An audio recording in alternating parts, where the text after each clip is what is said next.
Oh, I should specifically probably because of unmute from what everything. I've There we go. from what I've Sorry, go ahead.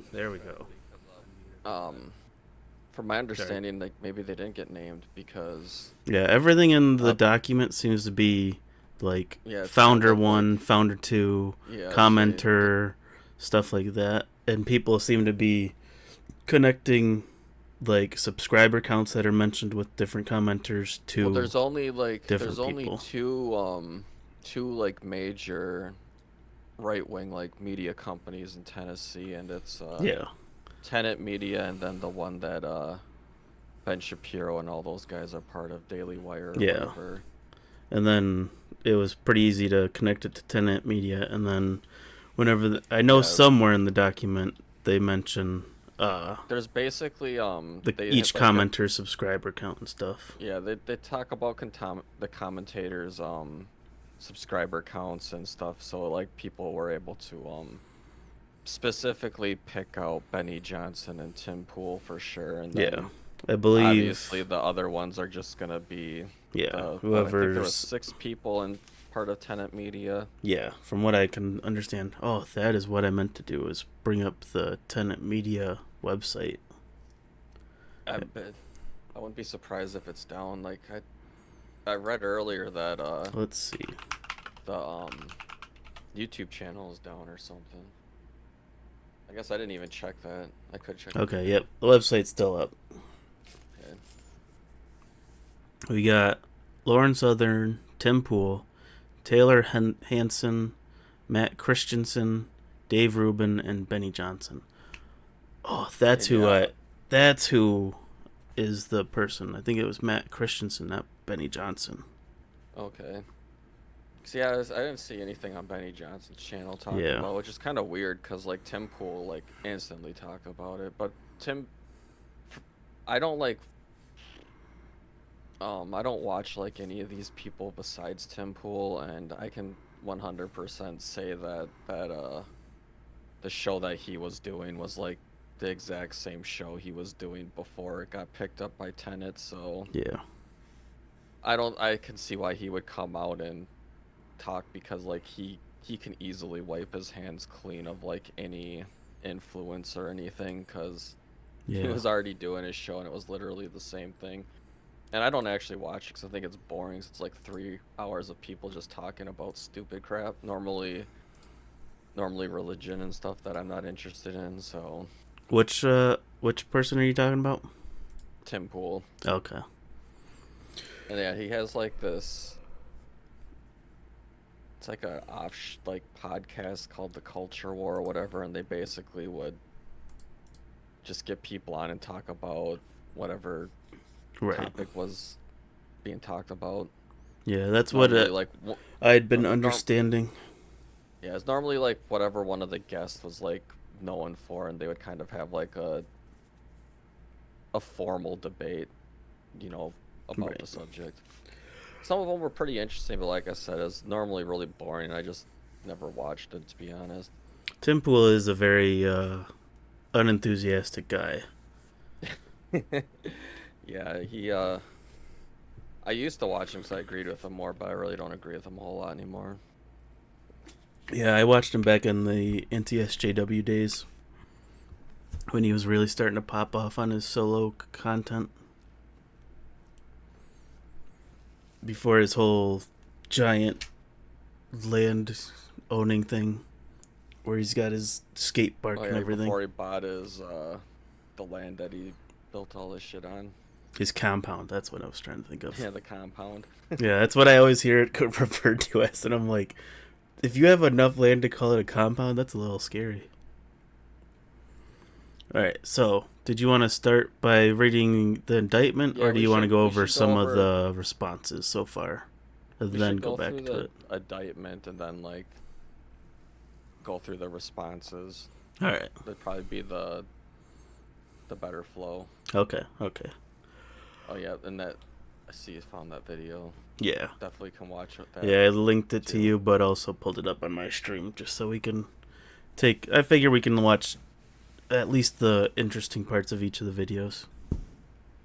So, watch them at like 1.5 speed or something. Alright. Would you like to read, or shall I read a bit? And we'll take turns I back can and start. forth. Alright. I have to pull this on my main monitor. No. Alright. RT, formerly known as Russian Today, is a state-controlled media outlet funded and directed by the government of Russia. After Russia invaded Ukraine in February 2022, RT was sanctioned, dropped by distributors, and ultimately forced to cease formal operations in the United States, Canada, the United Kingdom, and the European Union. In response, RT created, in the words of its editor-in-chief, an entire empire of covert projects designed to shape public opinion in Western audiences.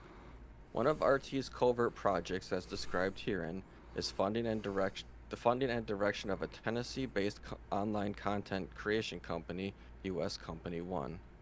Over at least the past year, RT and its employees, including Kosh- Konstantin I was gonna say just skip over that and and go to the AKA Kostya. in- including KK, also known as Kostia, and Elaine EA. Oh man, I was gonna say we KK could is getting skip the close to a Russian. really bad. KK is getting close to a really bad acronym, and EA is just like the worst acronym to ever exist. So The worst acronym. okay, also known as Lena. Okay, so we'll do Kostia and Lena Yep. as the names. The defendants have deployed nearly 10 million laundered through a network of foreign shell entities to covertly fund and direct U.S. Company One. U.S. Company One publishes English language videos on multiple social media channels, including TikTok, Instagram, X, and YouTube. Using multiple fake personas, Lena edited, That's posted, and yeah, direct. Lena. I think You're that right. was Lena. Yep. Directed and posted by U.S. Company One of hundreds of videos.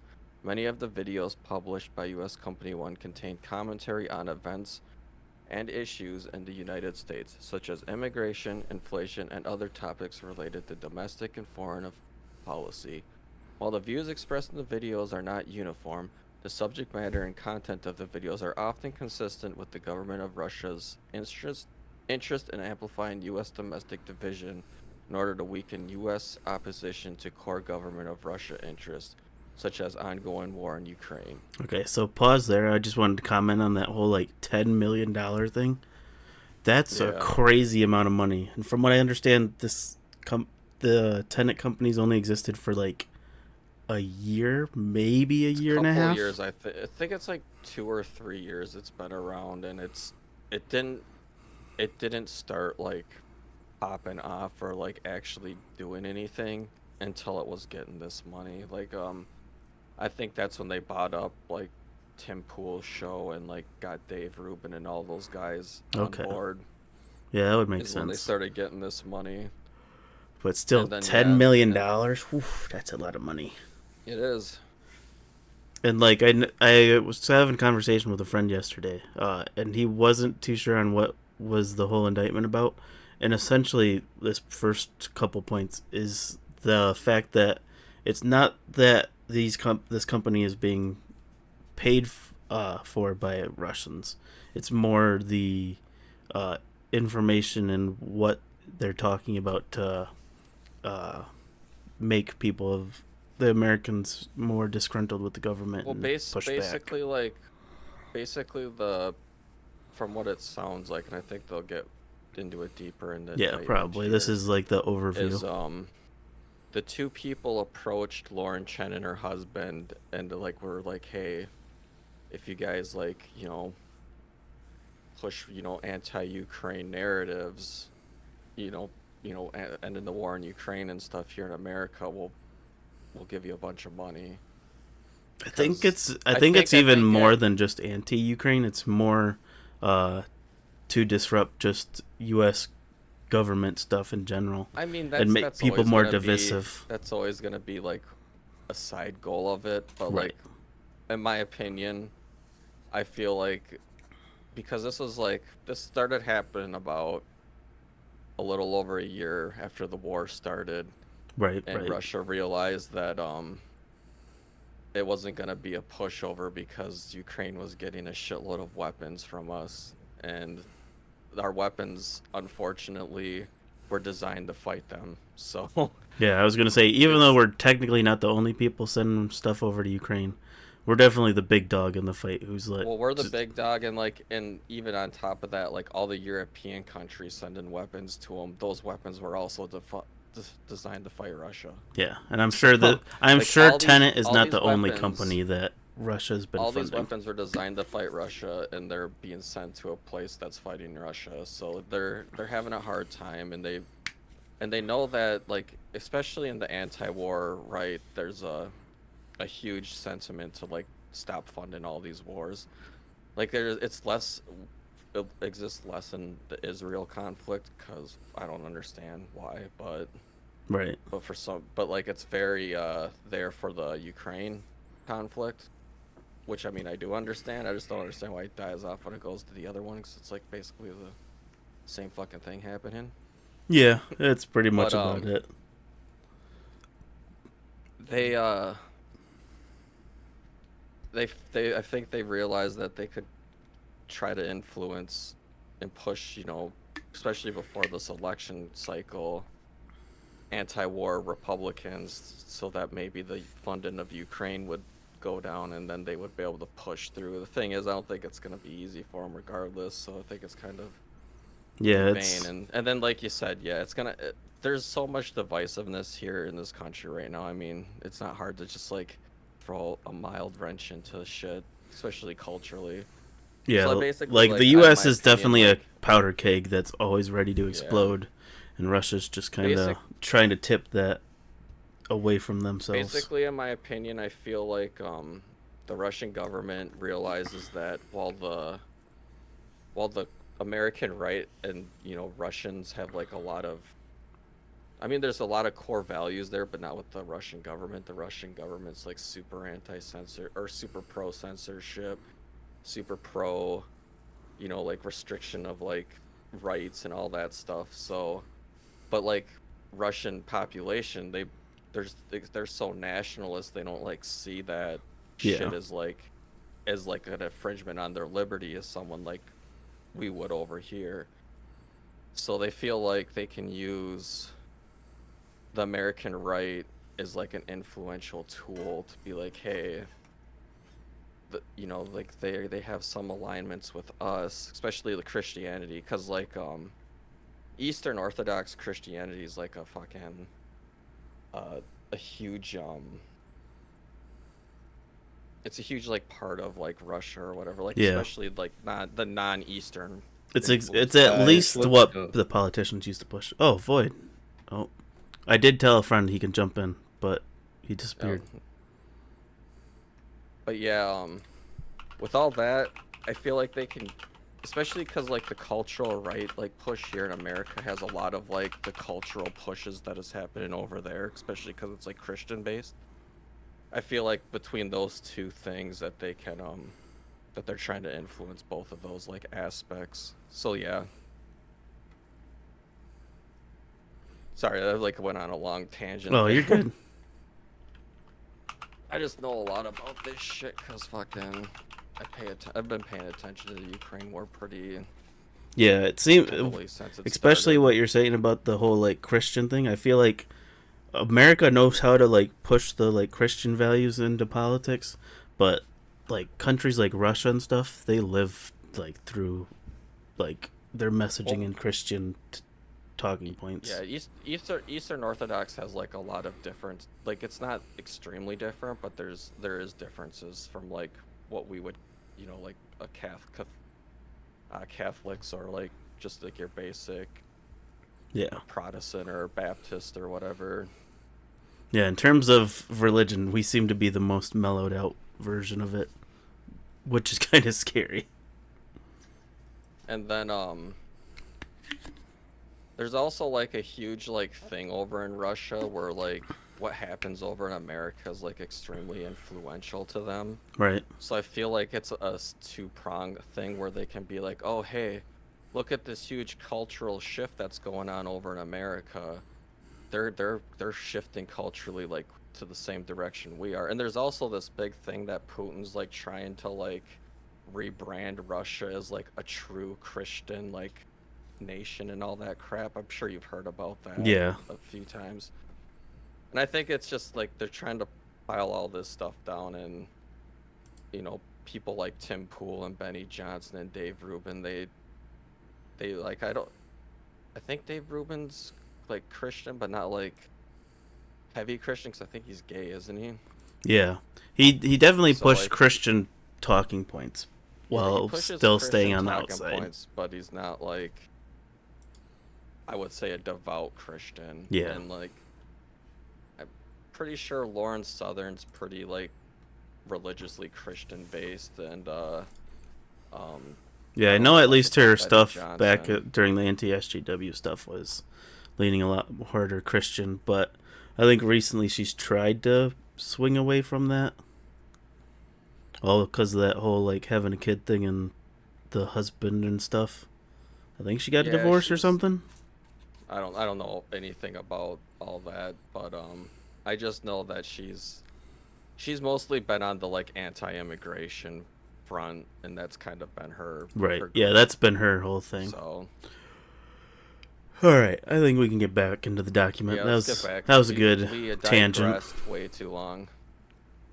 Do you want to go or should I keep going? Yeah, I can pick up from point 3 because that's where we're at, right? Yeah. Yep, three. Since publicly launching in or about November 2023, U.S. Company 1 has posted nearly 2,000 videos that have garnered more than 16 million views on YouTube alone. U.S. Company 1 never disclosed to its viewers that it was funded and directed by RT, nor did U.S. Company 1 or its two founders and principal executives, Founder 1 and Founder 2, register with the Attorney General as an agent of a foreign principal as required by law. And yeah, that's one of the big issues right here is there's like anytime you get like foreign money and like that could be like considered influential, Yeah.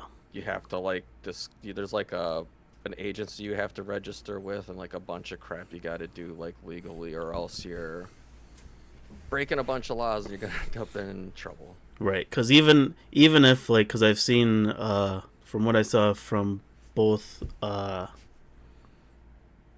both Tim Pool and who was the other guy we just said, the Christensen guy. I Oh, from their Matt responses, yeah, Christiansen Matt or whatever. Christensen. From both of their responses, from what they like keep saying, they're like, "Well, I'm still doing the content I used to do before I joined this company, so it's not like I changed or anything." Like, granted, from what I can tell, it's mostly true. Even if that is the point, they're still getting money from a foreign entity that, Yeah, and not to be mean to the Russians out there, but Russia's kind of our enemy right now.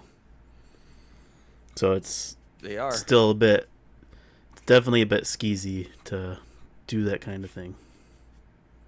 Yeah, and that's those are like the two major things is the avoiding that foreign like aid like whatever agency, and then the fact that they were getting the money and then giving it out to people is like a form of money laundering. So I think those Yeah. are the two major like charges that are being brought against them.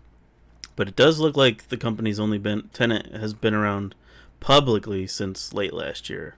Yeah, But I'm so sure they yeah, were around once before they got that. that money, Yeah, one. they started pumping shit out. Yeah, exactly. All right. Uh, crap. I What wonder how were much these money companies called? the commentators all got. From what I I've get heard and understand, Tim Pool, and he was on the lower end of pay, got 100,000 a week. So he was getting jeez. question Lena. Okay. Yeah. So Yeah, you're he at more. even if Tim, even if they're all getting 100,000 a week, that's a lot of money. Well, So, there's but I like am sure we'll get to yeah, that and if that later was in the this. lower end too, so that would be crazy. Yeah. All right. Uh, what was it? Oh, crap! I keep forgetting what these are called. I wish I could get Kostya and Lena. $100,000 to like have a long-winded 4-hour debate, a formal debate, not even like I wish I you could have get to a hundred separate thousand people trying to a kill each year. other. I wouldn't even need it a week. I Wait. mean, I could live off of $50,000 a year, so Yeah. True. All right. I'm So, pretty Kost cheap. Kostya. Is that what it was? Kostya. Yes, Kostya was the Kostya and Lena. Kalashnikov. So Yeah. Kostya, Lena, Founder 1, and Founder 2 also worked together to deceive two U.S. online commentators, Commentator 1 and Commentator 2, who respectively have over 2.4 million and 1.3 million YouTube subscribers. Now I think those two were confirmed to be Benny Johnson and Tim Pool. Yes, they were. I saw people arguing over the 2.4 million being either Benny Johnson or Dave Rubin, because they weren't Yeah, okay, sure that's how true. they Yeah, it were could be either one of rounding them. the numbers. Because Dave Rubin is just Yeah. over 2.4 million, Well, and that and like Benny when was the Johnson was document just under drafted? 2.4. Yeah, Like this document could have been wrote 2 months ago, and we're just seeing it now too. So we don't know right. when. It's hard to tell what they So were saying, but like you said, for the most part, yeah. it's So been all but confirmed that Benny Johnson is commentator one, and more than likely, uh, Tim Pool is commentator two, with the 1.3. yep, with 1.3. All right, founder one and founder two contracted with commentator one and founder one and founder two contracted with commentator one and commentator two to produce videos using commentator one and commentator two's own names and leveraging their existing audiences for license and publication by U.S. Company One. Kestia and Lena, founder one and founder two, worked together to mask U.S. Company One's true source of funding, i.e., RT, by falsely portraying to Commentator 1 and Commentator 2 that U.S. Company 1 was sponsored by a private investor named Edward Gregorian. In truth and in fact, Gregorian was a fictional persona. For example, during contract negotiations, Commentator 1 requested that Founder 1 provide a profile or article on Edward Gregorian. In response, Founder 1 sent Commentator 1 a one-page profile provided to Founder 1 by another fictional persona purporting to represent Edward Gregorian, falsely describing Edward Gregorian as an accomplished finance professional who held various positions in Brussels and France at a multinational bank, Bank One, including Director of Private Banking Division and Wealth Management. After receiving the fictitious profile, Commentator 1 agreed to work with U.S. Company 1 and produced approximately 130 videos that were published on U.S. Company 1's platform. See, that is a lot of deceit and like Yeah. falsehoods. So I was watching another guy's video. Like I tried to watch some people that like really hate Tim Pool to get like that counter like counter arguments and Right. whatnot against all this, and I guess that one of the guys I was watching talked about how commentator one like was he was skeptical at first because he tried to Google the guy's name and couldn't find anything about this dude, so they like made the fake profile that they mentioned and sent it to him, and then he was like, okay, that's all right. And it looks like there was no pushback from Tim Pool. He was probably just like, ooh, money. I think this Commentator 1 is Benny Johnson. So Yeah, Benny it's Benny Johnson Johnson or Dave. It's Benny Johnson or Dave Rubin, but right. people are more. I've seen more of a lean towards Benny Johnson. Yeah, so it's Benny Johnson who asked about this Edward Gregorian guy, and got apparently just a one-page profile and was happy with that. And one of the guys I was watching actually had that one-page profile. I don't know if it's somewhere in this doc eventually, but if it's not, I'll try to find it while we're going over a video or later. Yeah, but yeah, this I'll has read for a been little bit. okay. You can keep going, or you can say what you're gonna say. I was just gonna say, I feel like if I was being paid $100,000 a week and got a one-page profile on somebody, I'd be a little suspicious of that. So, just being okay with that and like being like, all right, I'll start making videos. Well, if commentator one was Benny Johnson, like just looking at his YouTube channel, he's pumping out a ton of content. So he was probably giving him like two or three videos a week. He was probably making the highest amount of money. If he And to me, joined like, back in November, so that's 10 months, 130 videos. So that's 13 videos a month. So yeah, 2 videos a week at least. 4 videos almost. I guess if like since we know like what Tim Pool was getting, if I was Tim Pool and I knew I was making my one show a week that they were getting, and it was like 2 to 4 hours of like sitting there talking and then like paying an editor to like edit out some of the intro and exit and like maybe some dead air that Right. happens in the middle. That and I was getting $100,000 a fucking week to do that. Like that would be so. I would have so many red flags raised. Like, don't get me wrong. Like Tim Pool's kind of an influential person. But he's not that Yeah, influential. He's not he's six he's figures a internet week influential. influential. Yeah, he's like centrist, like slightly right influential. Like there's a lot of people on the far right that really don't like him, and there's once you get far enough from the left from the center, they hate everyone that's to the right of them. I guess that's the same way on the right too. So, but it's just there's like, I mean, yeah, there's like a good portion of the population that could probably like sit down and listen to his podcast and like not like hate themselves afterward, but that's not like they're not tuning back in because it's like what they like he represents them that much. Like the center is like a hodgepodge of ideas. That's how you end up in the center. You have like beliefs everywhere. Yeah, exactly. So I guess just like I just don't know how these guys didn't know what was going on. I guess that's a lot of money to be pumping into Yeah, $10 million creators in such a probably and in the like since last year and just a half. That's crazy. yeah, less than a year. November 2023. Yeah, I'm trying to 10 butt in months ago. whatever like maybe time they were private. That's like $1 million a month, like going into content creation. That's freaking nuts. Yeah, so they definitely wanted something It's crazy to that happen. RT has that kind of money to throw around too, still, despite like being completely fucking shut off of the West. Right. But here, I'll keep going. All right. RT is a Russia state-funded, and state-directed media outlet. As RT's editor-in-chief and publicly acknowledged, since RT receives budget from the state, it must complete tasks given by the state.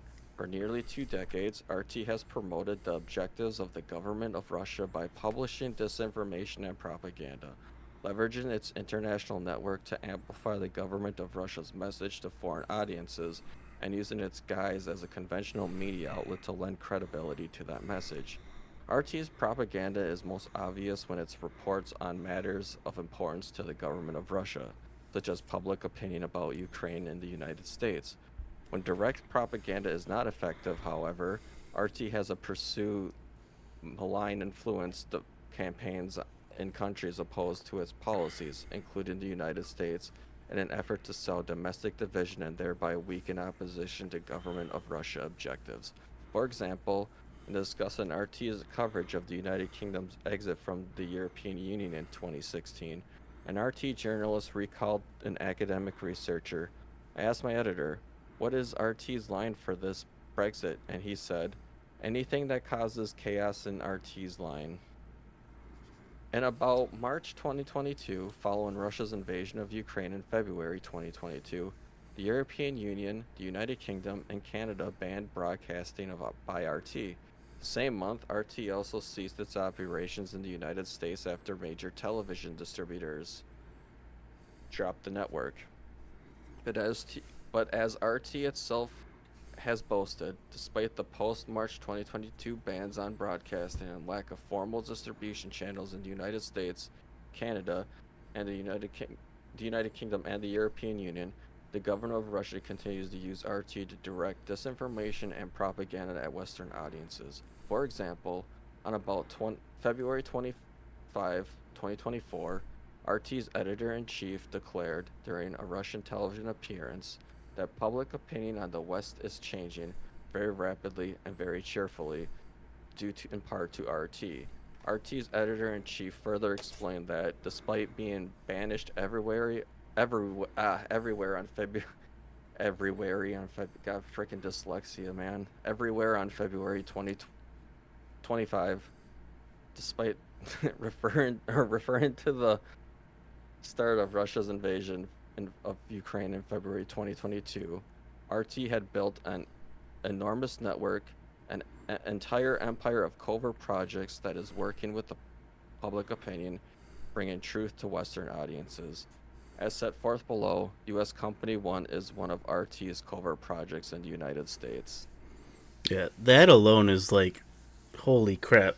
This company's Yeah, and that's this Russia Today is like so dastardly and like sneaky about this stuff. yeah, and that's kind of what I was like talking about earlier is they love to get clips of like people over here talking about like the values they push there, Yeah. so they can like so they can post that up, on their propaganda and be like, see, the West is shifting towards our ways too. It's like that's because like no matter what Russia does to try to shut information off from what our side of the world, they always end up with it. So they have to try to have people pushing. And like the thing is like is Russians are just like us.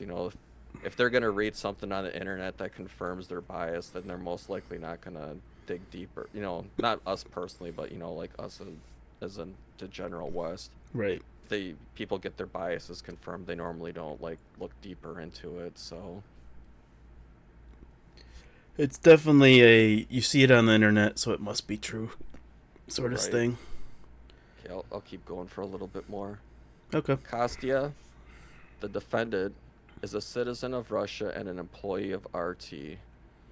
Kostya has identified himself as the deputy chief of the Digital Media Projects Department for RT, is a member of the internal RT email distribution list reserved for leaders at RT, and manages multiple RT covert distribution channels in the United States, including US Company One. As set forth below, Founder One introduced Kostya to US Company One employees and affiliates as a purported outside editor, and Kostya edited US Company One content without disclosing that he was working for RT. Ooh, that's even deeper. Right. Kostya also participated in an internal US Company One messaging group comprising solely of Kostya, Founder One, Founder Two, and an individual purporting to act as a representative of US Company One investor Edward Gregorian, who was also in fact a fake Persona 1, as described below. In the messaging group, Kostya monitored discussion of, among other things, US Company One's funding, hiring, and contract negotiations with Commentator 1 and 2. This is Lena, you can pause for a second. This is such a yeah. nitpick, but I don't understand how all these US documents have like smudges and like weird typing like errors and stuff all throughout them. Because is this typed on a typewriter and then scanned into a computer or something? I'm not sure how they do, like, I have a feeling that what they do is, they do the typewriter thing because you have to have, like, your hard copy document or whatever, and then it gets scanned, and then that scanner has, like, an AI, like, thing that, like, writes out the document for you. That's That's painful. how I'm assuming it's that done, that but I must be don't it, because know. it's like all these smudges and things, and like the letters that are kind of like half written are bothering the heck out of me. But that's just my OCD speaking. I mean, there's been a couple times where you're scrolling, I've like thought that it was just like the artifacts from like movement or whatever in the Yeah, stream, but it was just like those fucking little like blurry yeah, the little botches and whatnot. smudges and like letters that are like half erased because of a line. I Okay, don't I'll know. read this next one and then I'll let you go for a little bit. All right. Lena, the defendant, is a citizen of Russia and an employee of RT. Lena has identified herself on social media as a producer at RT, dealing with overseas affairs and news. As set forth below, Kostyev. Kostya introduced Lena to US Company One staff and contributors as a member of Kostya's editing team, and Lena collected information from and gave directions to US Company One personnel on behalf of RT in that covert capacity. Lena utilized multiple fake personas at US Company One, including Helena Shudra and Victoria Pesti. Oh, so they weren't even like just being fake themselves. They were like being Yeah, several identities. they had multiple. They're like sock accountant. Yeah, that's pretty much it. Sheesh.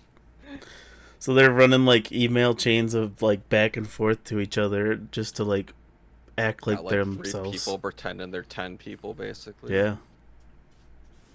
All right. Founder 1 and Founder 2 are foreign nationals who reside in the United States.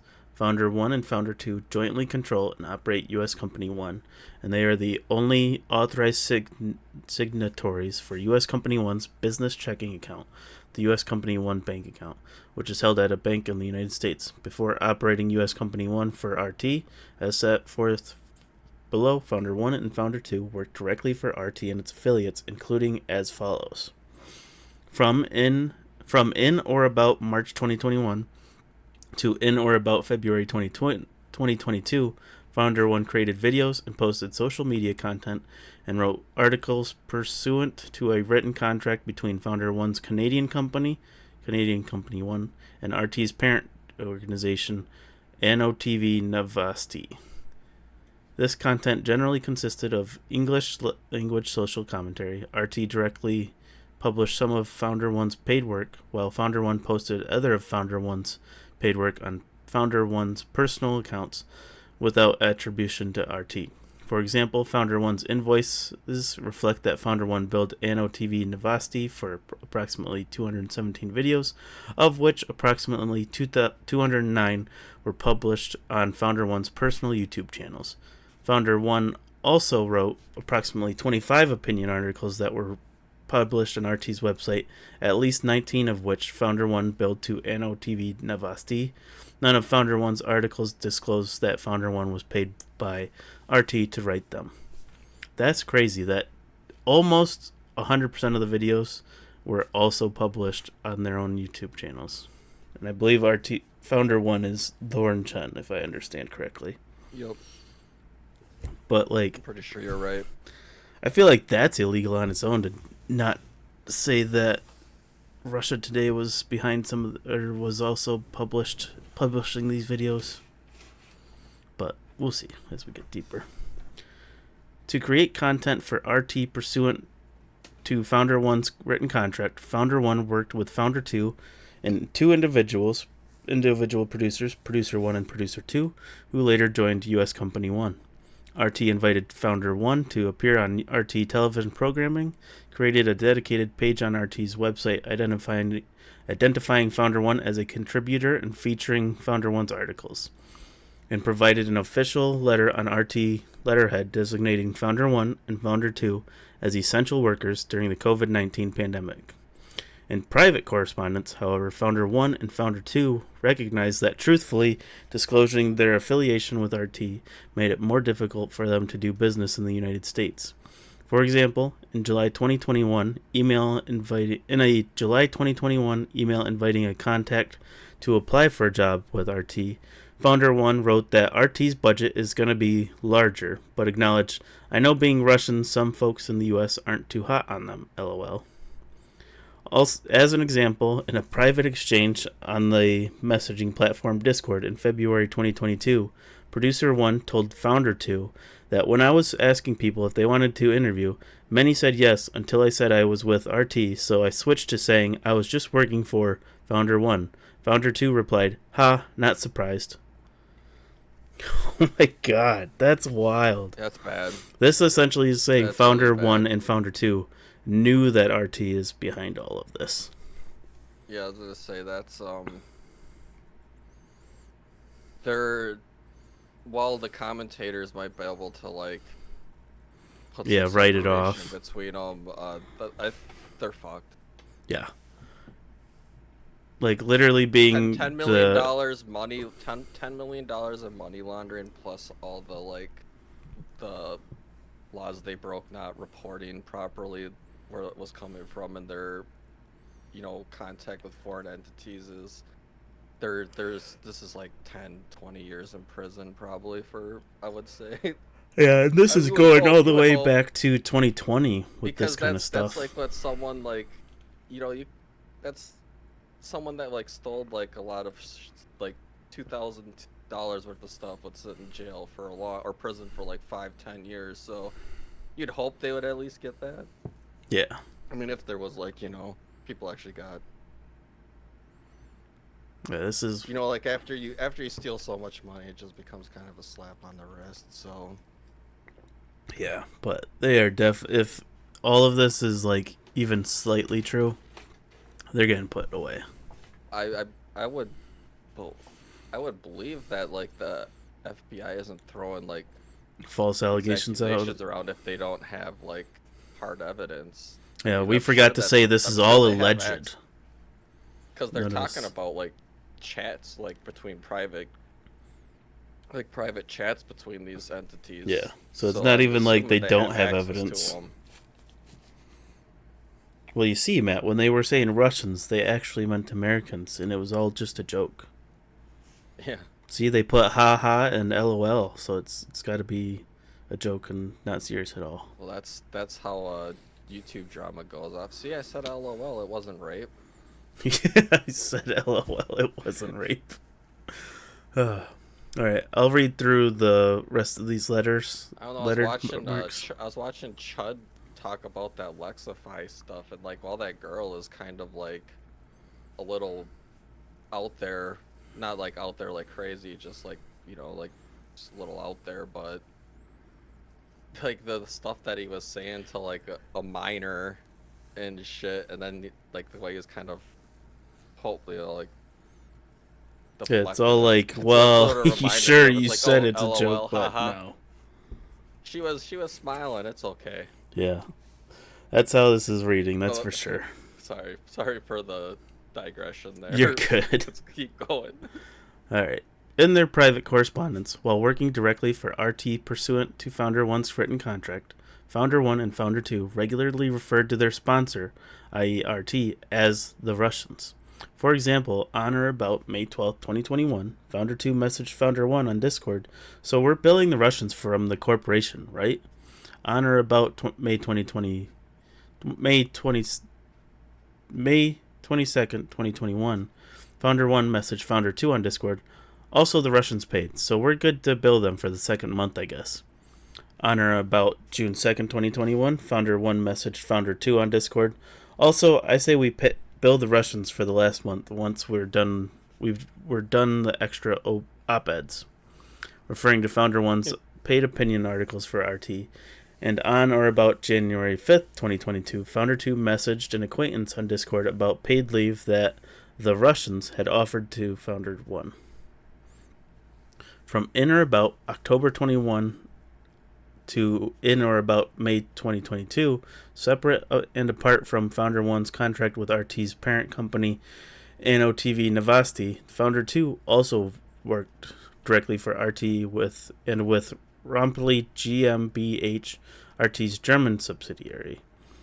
Founder 2's paid work for RT included, among other things, preparing English language text messages describing news events. During this time, Founder 2 and what was this one? Kostia? Kostia. Kostia, that's it. Appear to have had overlapping business contracts. On or about May 18th, 2022, a Ruppli GmbH employee sent a Russian language email to 6 recipients, including Founder 2 and Kostia, requesting that they send their work email addresses to gain account access to Ruppli's website. So it's not even just here in America, it's a German company too. Well, it sounds like it goes back, and actually, like I just like recently started using Twitter like a couple years ago, maybe even sooner than that. But I do kind of remember something with like Lauren Chen in like Russia Today, but I felt like that kind of dropped after the Ukraine war stuff. Yeah. But apparently it didn't. Nope. Not It even a just little kind of bit. went into behind or what was it um They're just hiding it from you, Founder Matt. One Nothing serious about or that. Yeah, it whoever just they were went talking behind to. Founder 1, which was Lauren Chen's, I'm assuming, her YouTube channel. Yeah. All right, I'll read for a bit. That was a long part. Yeah. U.S. Company 1 is a United States corporation established under the laws of Tennessee. Founder 1 has described U.S. Company 1 as U.S. subsidiary of Founder 1's Canadian Company 1, as set forth above. From in or about March 2021 to in or about March 2022, Founder One used Canadian Company One to produce content for RT pursuant to a written contract. Founder One incorporated U.S. Company One on or about January 19, 2022, and applied with the the Tennessee Department of State to Freudian slip. Yeah. State to transact business under its current operating name, which Company One uses on its website and social media channels on or about May 2022, 2023. On its website, U.S. Company One described itself as a network of heterodox commentators that focus on Western political and cultural issues, and identifies 6 commentators, including Commentator 1 and Commentator 2, as its talent. Oh yeah, that's definitely Tenet then, because they got the Yeah. 6 people, and I don't think there's any other Tennessee. Yeah, I That's think how the that's other company 100% how technically they used this drew it. line about Western politics and culture issues, but it was also the whole Canadian part that ties it in further. Because Yeah. Lauren Chen is from Canada. I always Yeah, I was gonna forget say that. Lauren Chen is Canadian, so Canadian Company One is Lauren Chen's like original company or whatever. U.S. Company One regularly posts videos featuring these commentators, as well as other videos that do not feature the commentators across an array of social media channels, including YouTube, TikTok, X, Facebook, Instagram, and Rumble. Okay, that doesn't it say like earlier they listed all this stuff, but they didn't include Rumbles, and I was kind of Yeah, I wonder why surprised. But there we Rumble's go. listed here. Um, Oh wait, I wonder why it wasn't listed before. before it was just talking about RT's Yeah. contributions, and now it's Oh, talking okay, about that makes her sense. Now channel. it's talking about yeah. Okay, I guess yeah. RT probably wouldn't have been on Rumble, Yeah, so because Rumble wasn't Rumble was a really little later around. than that stuff. Yeah. Okay. That makes sense. 'Cause I was kind of curious when I was reading it earlier. I was like, why isn't Rumble on here? So But I'm there we guessing go. that's what it was, but maybe there's a reason It's why they weren't posted on Rumble. To support the production and publication of its videos, U.S. Company One employs 3 staff producers: Producer 1, Producer 2, and a third individual, Producer 3, and a purported outside editing firm staffed by, among others, Katya and Lena, or Kostya and Lena. Okay, background on the Foreign Agents Registration Act. Okay, so this right here, the Foreign Agents Registration Act, this is what I was talking about, that you have to like register with this or else you're gonna get your fucking shit pushed in by the government. So that's what we're gonna be going over now. This is Yeah. like a really big mess up on their behalf. And this is why they probably got investigated. All right. The Foreign Agents Registration Act, FARA 22 USC Section 61, blah blah, is a registration and disclosure statute that requires any person acting or agreeing to act in the United States as an agent of foreign principal to register with the Attorney General if he or she is engaging or agreeing to engage directly through another person in certain types of conduct for the interest of the foreign principal. Conduct requiring registration under FARA includes, as relevant here, political activities, acting as a publicity agent or information service employee, and disbursing money for or in the interest of foreign principal. And that's like the one they nailed them on, I'm sure. Yeah, I'm sure her Fara argument in regis- court will be like, well, technically my company's Canadian, and so therefore I didn't need to listen to this registration act. her if she's smart, her argument's gonna be to get a good lawyer and just admit she messed up and hope they're nice to her. We'll Which see. We will see. they might not. They might be. They might not. Depends on where this happens. Yeah. Um, FAR regis. Am I at the right? Yep. Yeah, FAR fire registrations registrations. are made to the Foreign Agents Registration Act unit, FARA unit, of the Department of Justice's National Security Division. It is a crime to willfully fail to register when required under FARA. The purpose of FARA is to prevent covert influence by foreign principals, which include foreign governments, companies, and persons located outside the United States. Proper registration under FARA allows the U.S. government and U.S. government and public and private audiences to evaluate the statements and activities of individuals who are serving as agents of foreign principals in light of their status as foreign agents. Among other things, FARA registration reveals the identities of the foreign principal on whose behalf the performs service or registrant performs services, the type of services the registrant provides the foreign principal, and the source and amount of compensation the registrant receives from the foreign principal. FARA registration statements are publicly accessible on the website of the FARA unit. In addition, FARA registrants are required to label informational material transmitted within the United States with a conspicuous wow, Conspicuous. tongue twisted. I know I'm just like tongue fucking Okay. twisted right now. I hate reading legal documents because have They got all the a big bunch of tongue words. twisters. Yeah. Statement disclosing that the materials are distributed by the agent on behalf of the foreign principal. RT's covert operations through U.S. Company 1. I think I'll read from here. I was going to say, that was a big part you just read. So, RT's covert operations through U.S. Company 1. Founder 1 scouts influencers for Edward Gregorian.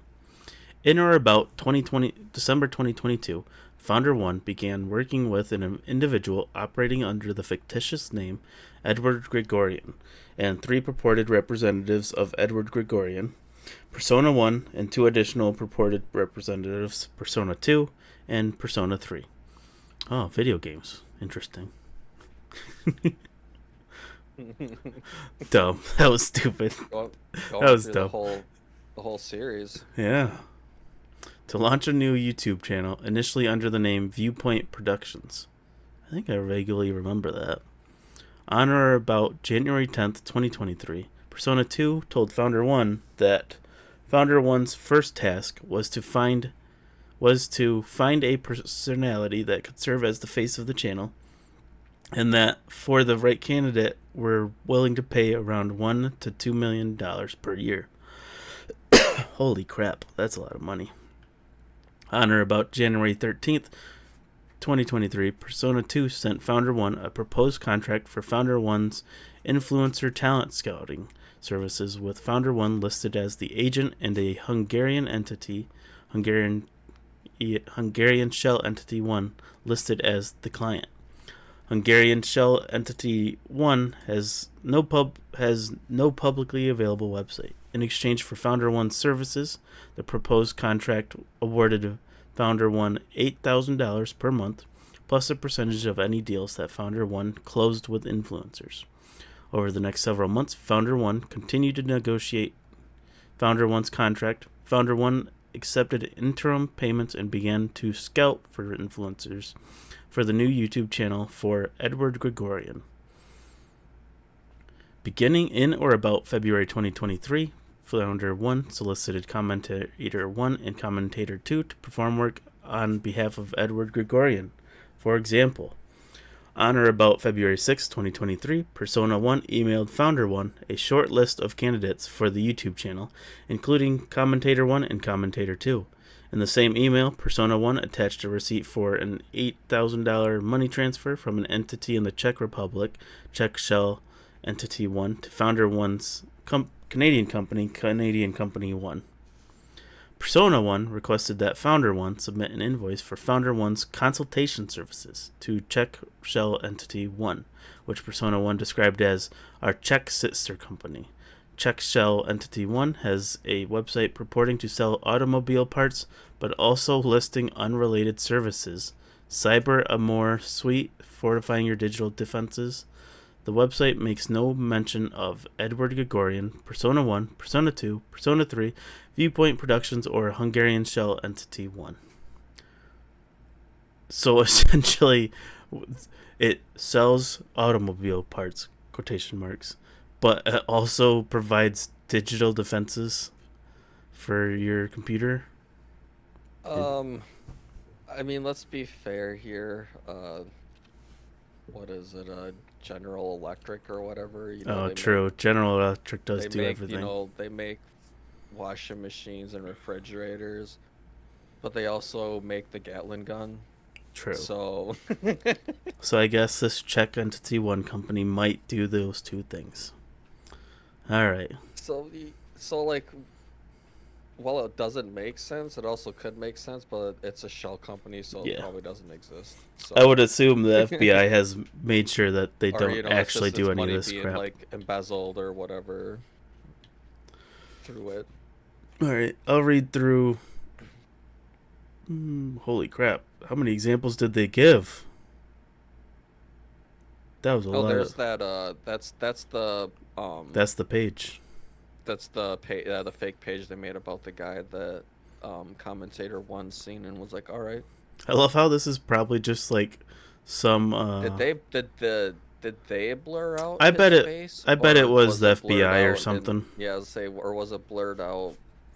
I guess they probably blurred it out because it's maybe a real person. Yeah, this is probably some like just what do they call those photos you get that are stock photo. Yeah, this is probably just some stock photo of some random guy on an airplane that they used, and everybody just was like, "Oh, so that's Edward." All right, I'll keep going for a letter or two. On or about February, we were on C, right? Oh no, we're on B. No, we're on B. Yep. On or about February 6, 2023, Founder 1 responded to Persona 2 that Founder 1 had let Founder 2, who I work with and who handles finances, know to get an invoice done. Founder 2 subsequently prepared an invoice for Canadian Company 1 to Czech Shell Entity 1, which Founder 2 transmitted to Founder 1, and which Founder 1 then emailed to Persona 1. Holy crap, I feel like I'm reading a math problem. That's what I'm saying is like once you start saying Founder 1, Persona 1, Entity 2, it's just like it gets to like be a tongue twister, and I have dyslexia, so my brain starts freaking melting. Okay. In Founder 1's February 6, 2023 response to Persona 1, Founder 1 also advised that Founder 1 had reached out to Commentator 1 and will be speaking with him today. With respect to Commentator 2, Founder 1 cautioned that a contract would likely cost well over $2 million a year. The next day, on or about February 7, 2023, Persona responded that Mr. Gregorian, misspelling the name of Persona 1's purported employer, Edward Gregorian, was okay with over $2 million as long as we get the right person on board under the right conditions. Founder 1 agreed to contact Commenter 2 as well. On or about February 8, 2023, Founder 1 reported to Persona 1 on Founder 1's outreach to Commentator 1 and Commentator 2. Funder 1 advised that Commentator 1 said it would need to be closer to $5 million yearly for him to be interested, and that Commentator 2 said it would take $100K per weekly episode to make it worth his while.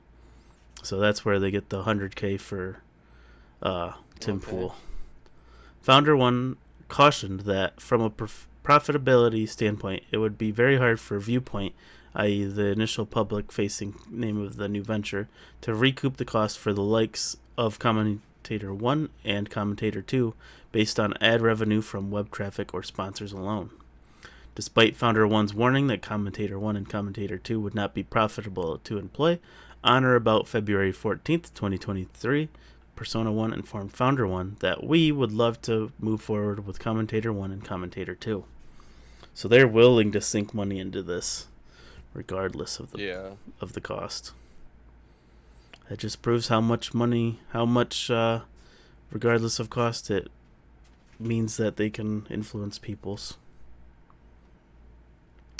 Alright, I'll read D and E and then you can pick up from F. Sound good? Sounds good. On or about February 17th, 2023, Founder 1 sent an email introducing Commentator 2 to Edward Gregorian, Persona 1 and Persona 2. The parties arranged a call between Commentator 2 and Edward Gregorian, which took place on or about February 22nd, 2023. In scheduling the call, Commentator 2 requested that Edward Gregorian call Commentator 2's cell phone. Instead, Persona 2 asked that the call take place on WhatsApp or Zoom. Both applications offer encrypted communications and the ability to place voice calls through voice over IP technology capable of obfuscating the physical location of a caller. On or about February 2023, or 22nd, 2023, Founder 1 emailed Persona 1 that Founder 1 had spoken with Commentator 2, who was happy with the licensing arrangement that was discussed on Commentator 2's call with Edward Gregorian. Founder 1 continued, however, that Commentator 2 still would like to know more about the company and who he will be working with. Founder 1 added that Founder 1 had assured Commentator 2 that as we finalize the contract and begin working to put his show together and coordinate the launch, everyone will have time to get to know each other better and feel less like strangers. Okay. You know, if I'm doing business and somebody's like, let's use WhatsApp, I feel like that immediately is a massive red flag. Zoom, not so much. Granted, it is just a phone call, so I'd still be on edge.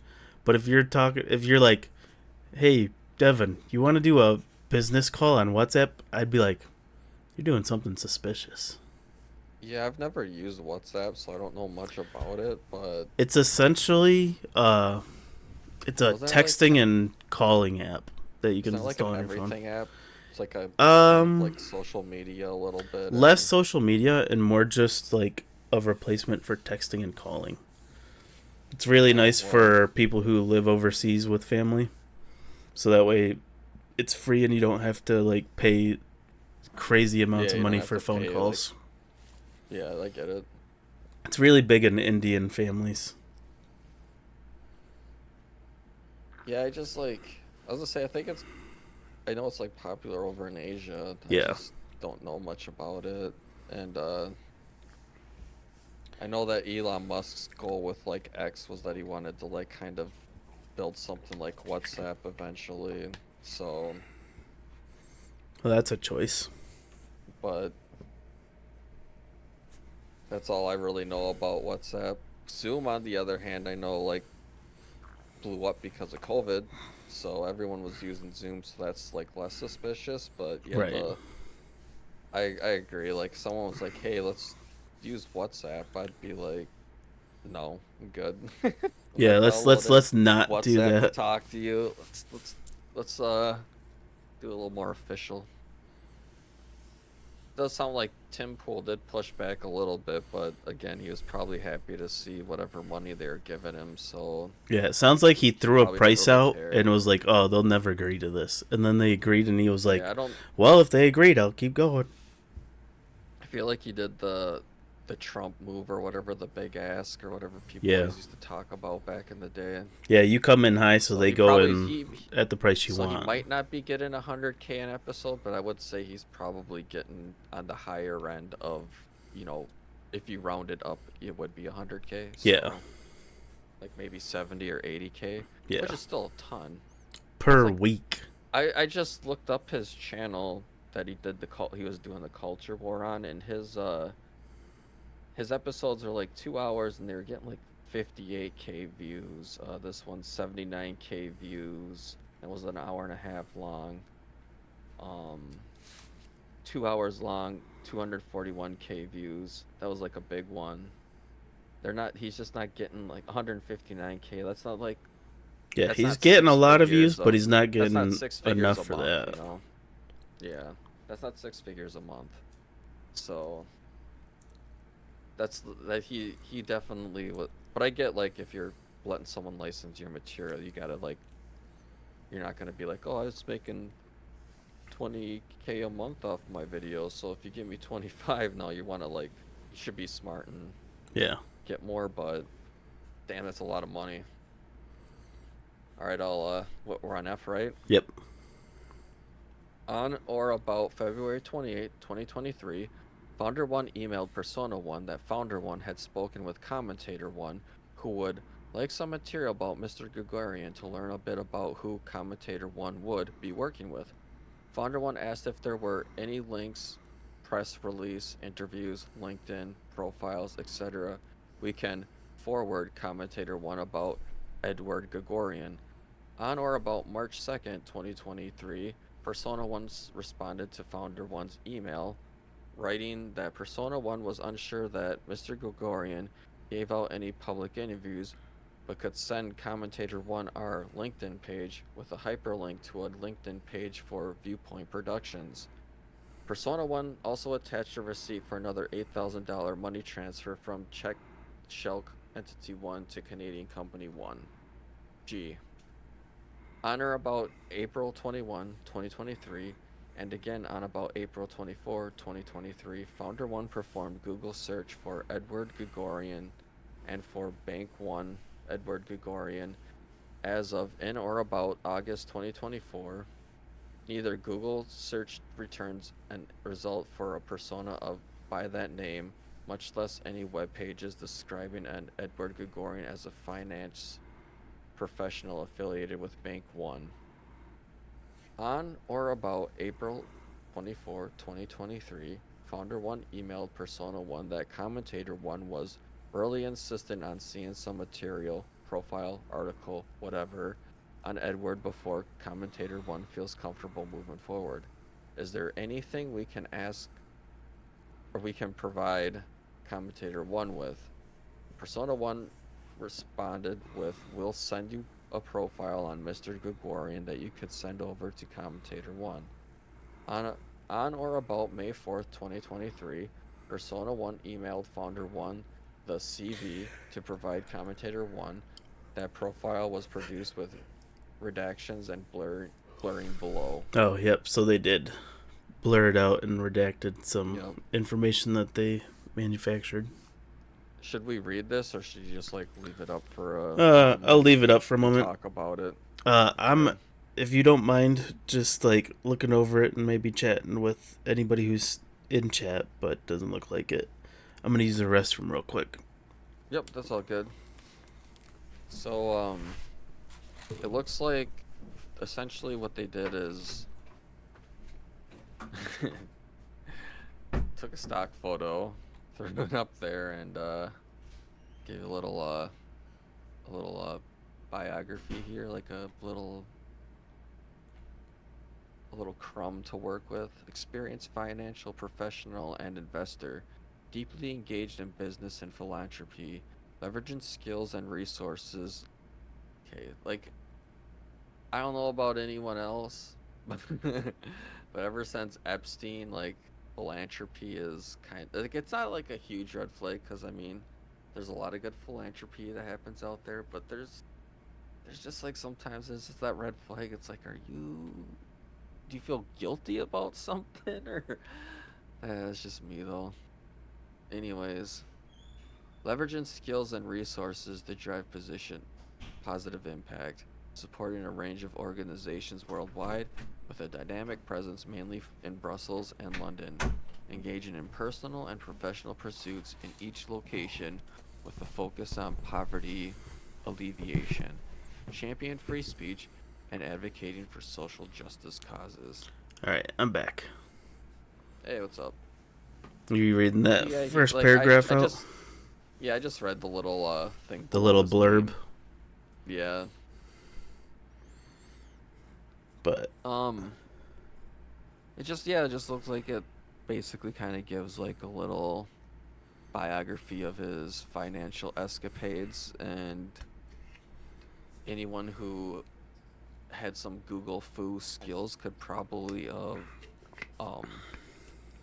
fact checked this and probably seen it wasn't true. I hate to say it. oh yeah, ooh, that's rough. Like if this wasn't redacted and I could do some Google searching, I guarantee I wouldn't be able to. You'd be fish. Like, you would This feel would like, be fishy. Cause there's like it goes from 96 to what 2012. Yeah. You feel like at least some point between like 2004 to like 2012 there would be like a a news article that would maybe be talking about him being in various positions at Bank One in Brussels and France. Yeah, there'd be some sort of cyber there's footprint. Yeah, there would be like some internal memo that got, leaked or that was viewable to the public that would talk about Yeah. some of this crap. All right. Bank One's affiliate in the United States has no record of an Edward Gregorian ever being employed by Bank One, nor as set forth above do Google searches for Bank One Edward Gregorian yield any results for a person by that name. Exactly. Like, that's all you gotta do. Yeah, that's is like Google the search. moment you don't like you It's you the punch in minimal. bank name Edward Gregorian, and it doesn't bring up anything. It's like, this isn't right. This guy's fake. It's the minimal. It's like the minimal. Like, I feel like people meet a basic person in life these days, and they'll go Google search their name, and they're not even. They don't have any money. They're they're just a normal person.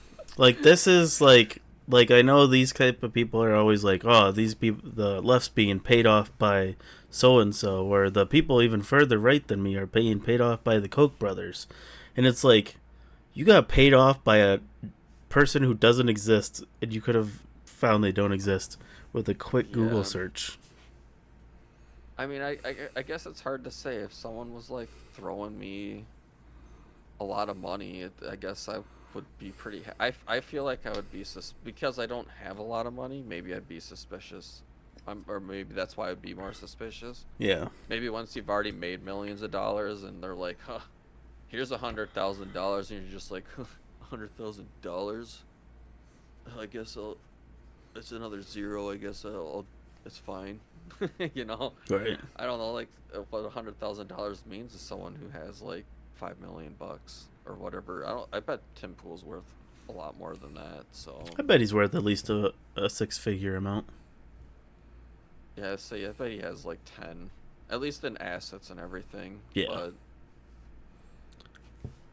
yeah, maybe the $100,000 is just like, you don't think about it. He's like, oh, that's what I use to wipe my ass in the morning.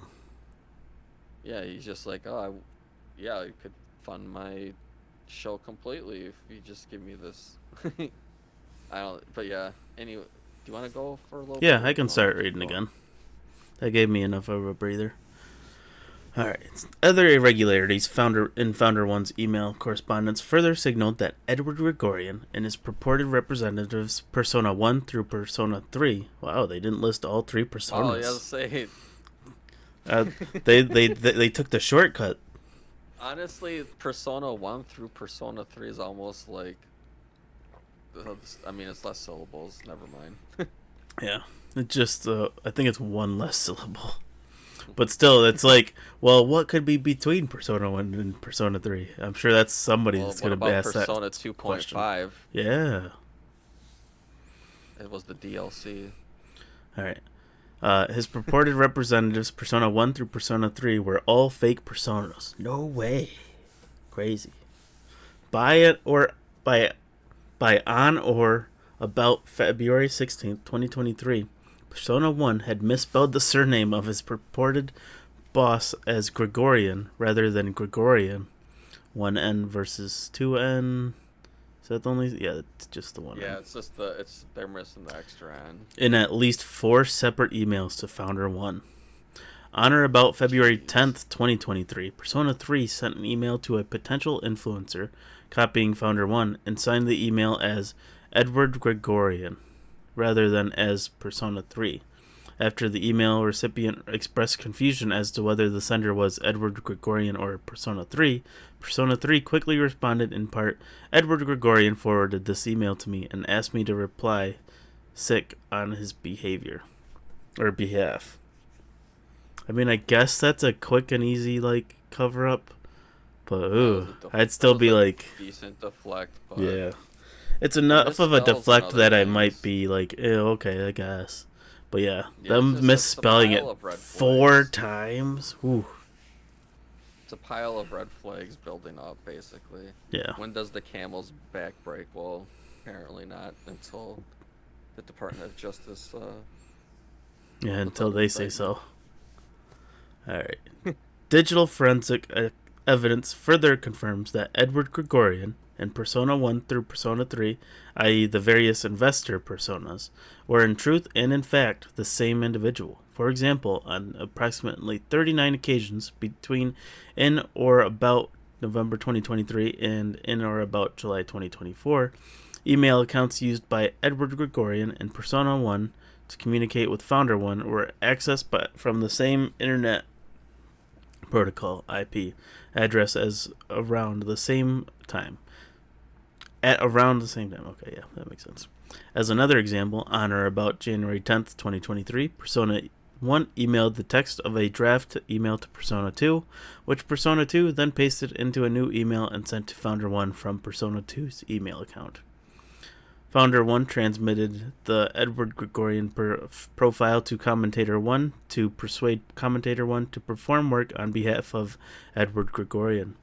On or about May 12, 2023, Founder 1 reported to Persona 1 that Commentator 1 had a problem with the profile we sent over, specifically the reference to social... Oh my god.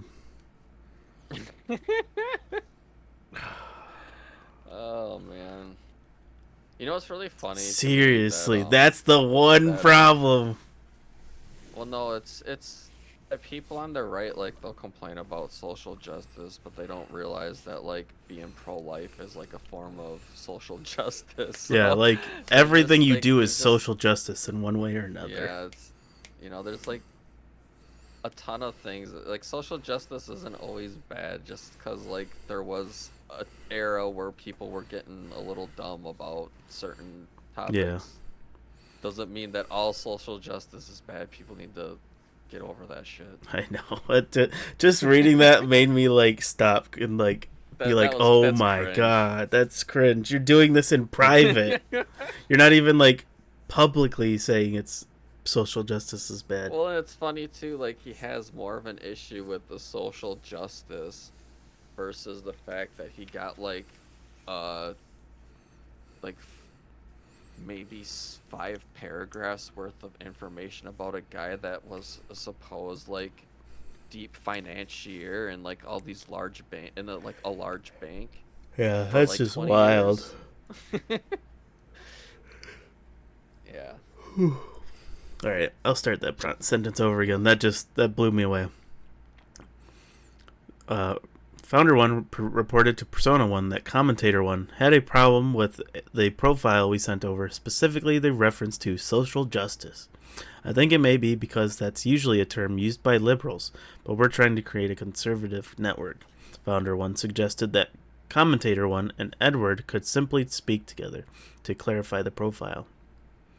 On or about June 2nd, 2023, Edward Gregorian circulated an email to Founder 1 and to Commentator 1's assistant, scheduling a Zoom meeting for 5 p.m. Paris that day. In prior email correspondence, Founder 1 represented to another potential commentator that Edward Gregorian was based in Paris. At approximately 8:58 a.m. Central Time that day, Edward Gregorian replied to his early email, "I am there, guys. The time, in fact, was 3:58 in Paris, but it was 4:58 in Moscow." Oh, that's a big one.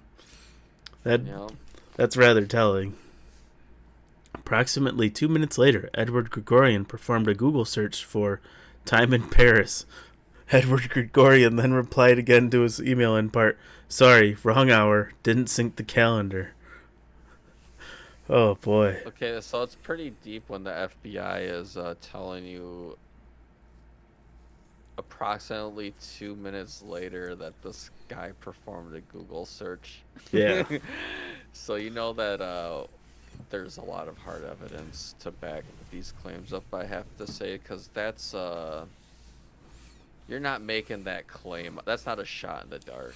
The Google search for time in Paris is like when a murder doc is like, and then the murderer Googled how to kill somebody. Yeah, how like where to buy a shovel. Yeah, it's like, oh my God, you're just giving yourself away. Yeah, is there like a certain set of items you buy or whatever, or like you'll like flag a system that will look into you and stuff like I that. honestly don't know if that's true or not, but I also at this point reading a federal document that says somebody Googled time in Paris, that does make me think maybe if you do buy a certain like set of things. Well, I don't think it's like, I don't think like if you went to like, you know, like a mom and pop hardware store and like bought like a couple things, then went to another mom and pop hardware store and bought the rest, that those two stores would be able to collaborate it. Yeah, But maybe. I think if you like use the same credit card, that they could collaborate it, you know. Yeah.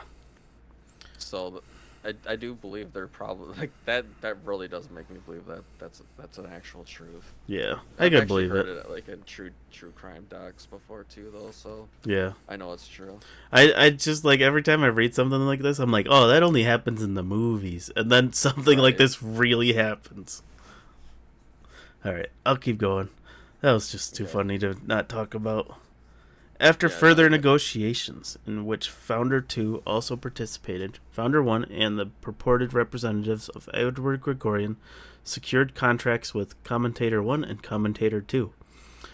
Specifically, Commentator 1's contract, which was between Commentator 1's production company and U.S. Company 1, provided for 4 weekly videos to be posted by Commentator 1 and live streamed by U.S. Company 1 in exchange for a monthly fee of $400,000 plus a $100,000 signing bonus and an additional performance bonus.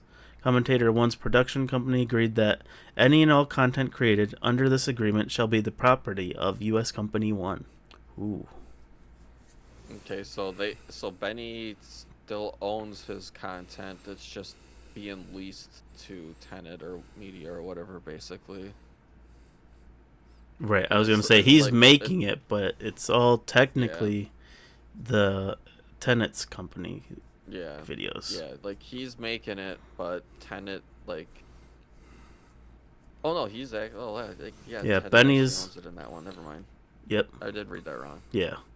So Benny's Commentator 1, and it's skimming through the And second part. he's getting and he got 400,000 the a full amount he month. asked for.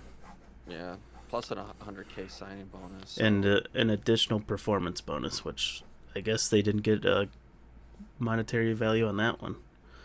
All right, Commentator 2, who is Tim Pool, his contract, which was between Commentator 2's production company and U.S. Company 1, provided for weekly videos to be hosted by Commentator 2 and live streamed by U.S. Company 1, in exchange for a fee of $100,000 per video. Commentator did get 2's 100K. production. Yeah, and he did one a week, is what it. Yeah, he sounded does like- like one a week, Yeah, so one live stream a week on Fridays. so or per something live like that. stream, it's 100K. Holy crap! Commentator 2's production company granted U.S. Company 1 a non-exclusive, non-transferable license during the applicable license term to display, transmit, and distribute the licensed Okay. content. So that's where I got confused, because Tim Pool was saying that he still owned his. Yeah, I was gonna say- And according to this, Tim Pool does still own Yeah. his content, and he's just distributing Benny it or Johnson whatever. doesn't own his But content, yeah, Benny but Johnson's Tim actually Pool does. selling his content. Yeah. So at least that's right. All right. I wonder if they go into any more deeper of like commentator brief throughs. But They must. I mean, they must. I mean, I couldn't imagine or they if it's don't just talk more about like them. they've just got more information on commentator 1 and 2, because there was like the initial. I want to say initial, like, later in the doc contracts they being do, negotiated. but I don't. I haven't really read that far. All right. You want to read, or shall I keep going? Yeah, I can read for a little bit. In or about mid-2023, as Founder 1 worked to recruit Commentator 1 and Commentator 2 to perform work on behalf of Edward Gregorian, Founder 1 began negotiating an expanding role for Founder 1 and Founder 2 and U.S. Company 1 in their developing enterprise, as set forth below. On or about March 31, 2023, Persona 1 emailed Founder 1 a draft of the new contract that we would like to offer. Persona 1 described the new contract as consisting of 2 stages. The pre-talent signing, where you scope where your scope of work is similar to now, and the post-talent signing, which is after we sign Commentator 2 and Commentator 1 with your help. Persona 1 advised that the scope of your work will grow substantially to include managing the channel and in the post-talent signing phase with new areas of responsibility and our new offered compensation. In a subsequent email on or about April 14, 2023, Persona 1 informed Founder 1 that the management and marketing for the new platform's social media accounts would be done by the Russian firm we agreed to hire, but you will of course be the CEO and set the working standard and path for them to follow, and possibly you could hire a few more people from your side to further handle the operational side of things. On or about April 17, 2023, Founder 1 replied, in part, that Founder 1 was happy to work with the Russian firm. As set forth below, this Russian firm consisted of Kostya and Lena, who later monitored and directed U.S. Company 1's activities under the guise of an outside editing firm. Founder 2 worked closely with Founder 1 to negotiate their expanded business arrangement with Edward Gregorian. For example, in private messages on Discord on or about April 28, 2023, Founder 2 messaged Founder 1 that they, the investors, also have full rights to the IP, and so if we grow the platform, they can still technically take it away. Founder 1 replied that the French clarified that we own the channel and we own the rights to the content, and so in the event of a split, I think we either need to pay them out for the rights or remove the videos. But we'd keep the platform, i.e. US Company 1. Founder 2 also helped Founder 1 recruit additional commentators to work for US Company 1 and Edward Gregorian. For example, on or about May 22, 2023, Founder 1 messaged Founder 2 on Discord that Founder 1 needed to send a prospectus for the company. I don't know what that word means. I feel like it's a fancy word of saying prospect. Yeah. Prospectus for the company to potentially commentator 3. There we go. Yeah. Founder 2 responded with proposed talking points for the prospectus and added, though I think we should probably narrow some of Gregorian's language here. Commentator 3 later agreed to work for U.S. Company. Oh, prospectus must be referring to like a person. Like as in like Commentator 3 is they're looking for a person for the company, and prospectus is just like a fancy way of saying, "Oh, I've got somebody who might work." The definition is a formal summary of a venture or project. Okay. So. Yeah, it's just a fancy way of saying, "Yeah, I've got somebody in mind." Yeah, it's like a fancy way of saying we could work together. Yeah. Okay, on or about May 12th, 2023, Founder 1 sent an email to Persona 1 in which Founder 1 proposed that we keep the contract between us and my Canadian Company 1, but for Commentator 2's contract, it will be through our American subsidiary, US Company 1.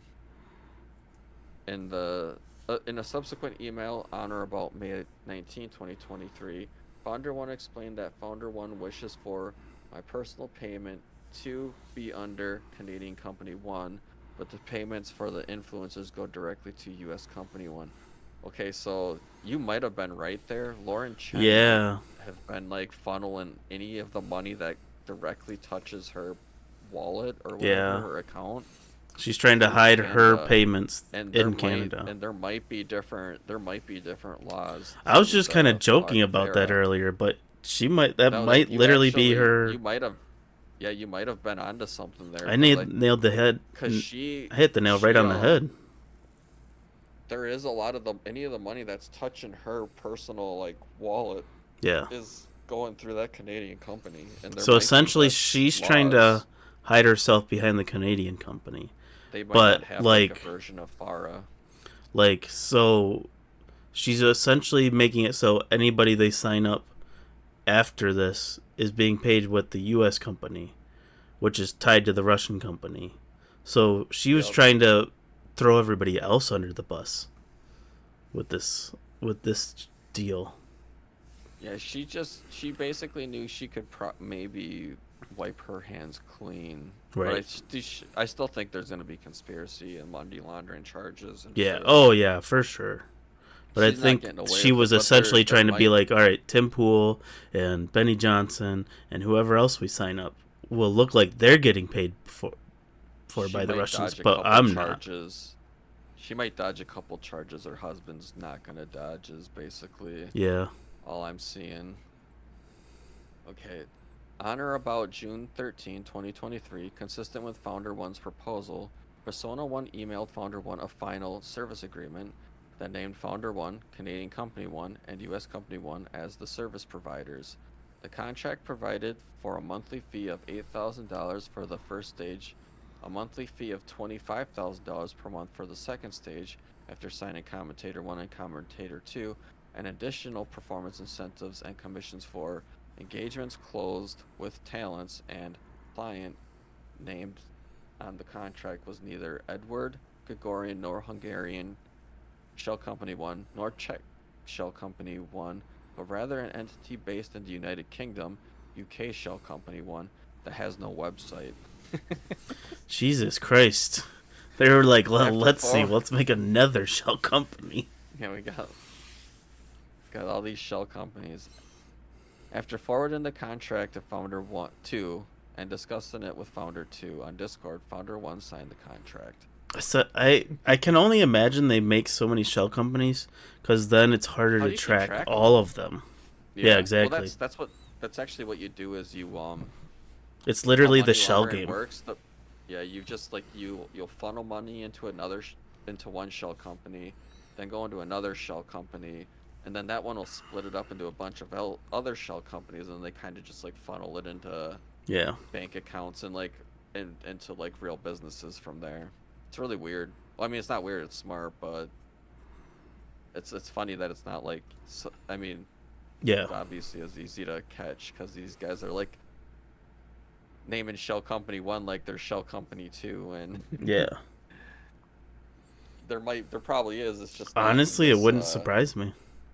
Well, they're talking. They're saying these people are doing this in multiple avenues, right? Like this is just Yeah. one of their influence projects. So there's probably a Shell Company 2 and for another influence project, and Shell Company 3 for a third influence project. Yeah.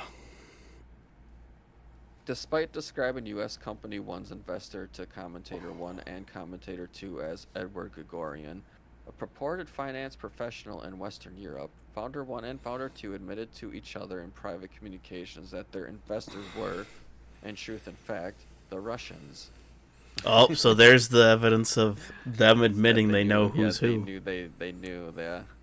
The same term that Founder 1 and Founder 2 previously used to refer to RT while working directly under contract with RT, as described above.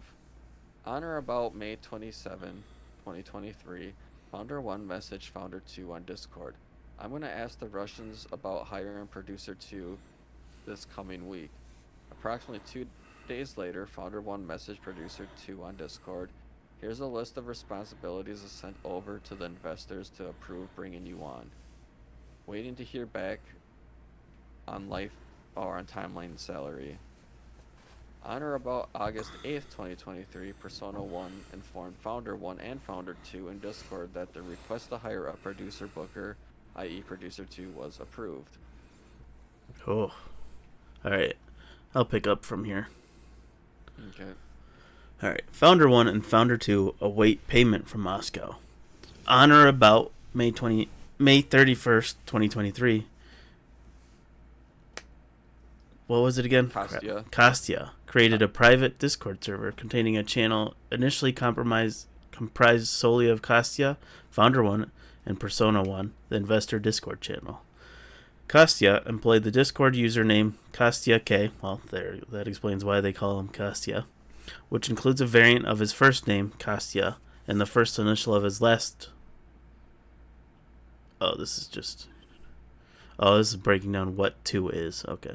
Yeah, this is in the document. It's explaining what Yeah. Discord is. So if someone isn't aware of what Discord is, they can. Well, we're on the internet and talking to other internet people, so I don't think we need to pretty read sure this. that, yeah, since we're doing this over Discord. Yeah. All right. Which includes a variant of his first name, Kastya, and the first initial of his last name, K. On approximately 38 occasions between in or about December 2023 and in or about January 2024, oh my god, my brain is like short-circuiting. Kastya's Discord account was accessed from a Moscow-based IP address that was also used to access Kastya's personal Gmail account on approximately 10 occasions. Man, they get it. Definitely, public speaking and public reading is a skill for sure. Oh yeah. The brain's gonna cross wires. Well, I hope after this, Russia realizes Discord and Google need the Discord and Google aren't good places to make fake accounts. Yeah, Discord's gonna definitely work with the government. Yep. And Jeez, Russia, get I'm better. pretty sure, and Google is too. I mean, Get those secret email accounts and use something like Telegram. Yeah, learn from other people. You have to have your own email servers. Yeah. Jeez. You're doing freaking crime. All right. On or about June 21st, 2023, Founder 2 joined the Investor Discord channel, describing Founder 2's role as mostly helping with the company's back end of things, while Founder 1 focuses on the more forward-facing aspects. In the Investor Discord channel, Founder 1, Founder 2, and Persona 1, purporting to act on behalf of Edward Gregorian, discussed major decisions for U.S. Company 1, such as the hiring of staff, contract negotiations with contributors, including Commentator 1 and Commentator 2, and payments to U.S. Company 1 and commentators. Kastya. Yeah, my brain is not remembering how to pronounce that every time I think of it. Kastya monitored and occasionally participated in those discussions. Founder 2 also used the Investor Discord channel to, among other things, submit U.S. Company 1's invoices to Persona 1 and to press for payment of those invoices. For example, on or about September 11th, 2023, at approximately 8:07 p.m. Central Time, Founder 2 wrote in the Investor Discord channel, "Today marks 2 weeks since I submitted the invoice for August. Any idea for the delay?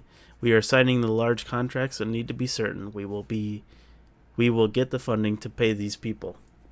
Persona 1 did not immediately respond. While awaiting a reply from Persona 1, Founder 1 searched for the then current time in Moscow, specifically at approximately, oh, that's weird to say, specifically and then approximate, at 8:50 p.m. Central Time. That's not a well-worded sentence. Yeah. At approximately 8:50 p.m. Central Time, or on or about September 11th, 2023, Founder 1 searched on Google time in Moscow. The time was, in fact, approximately 4:50 a.m. in Moscow.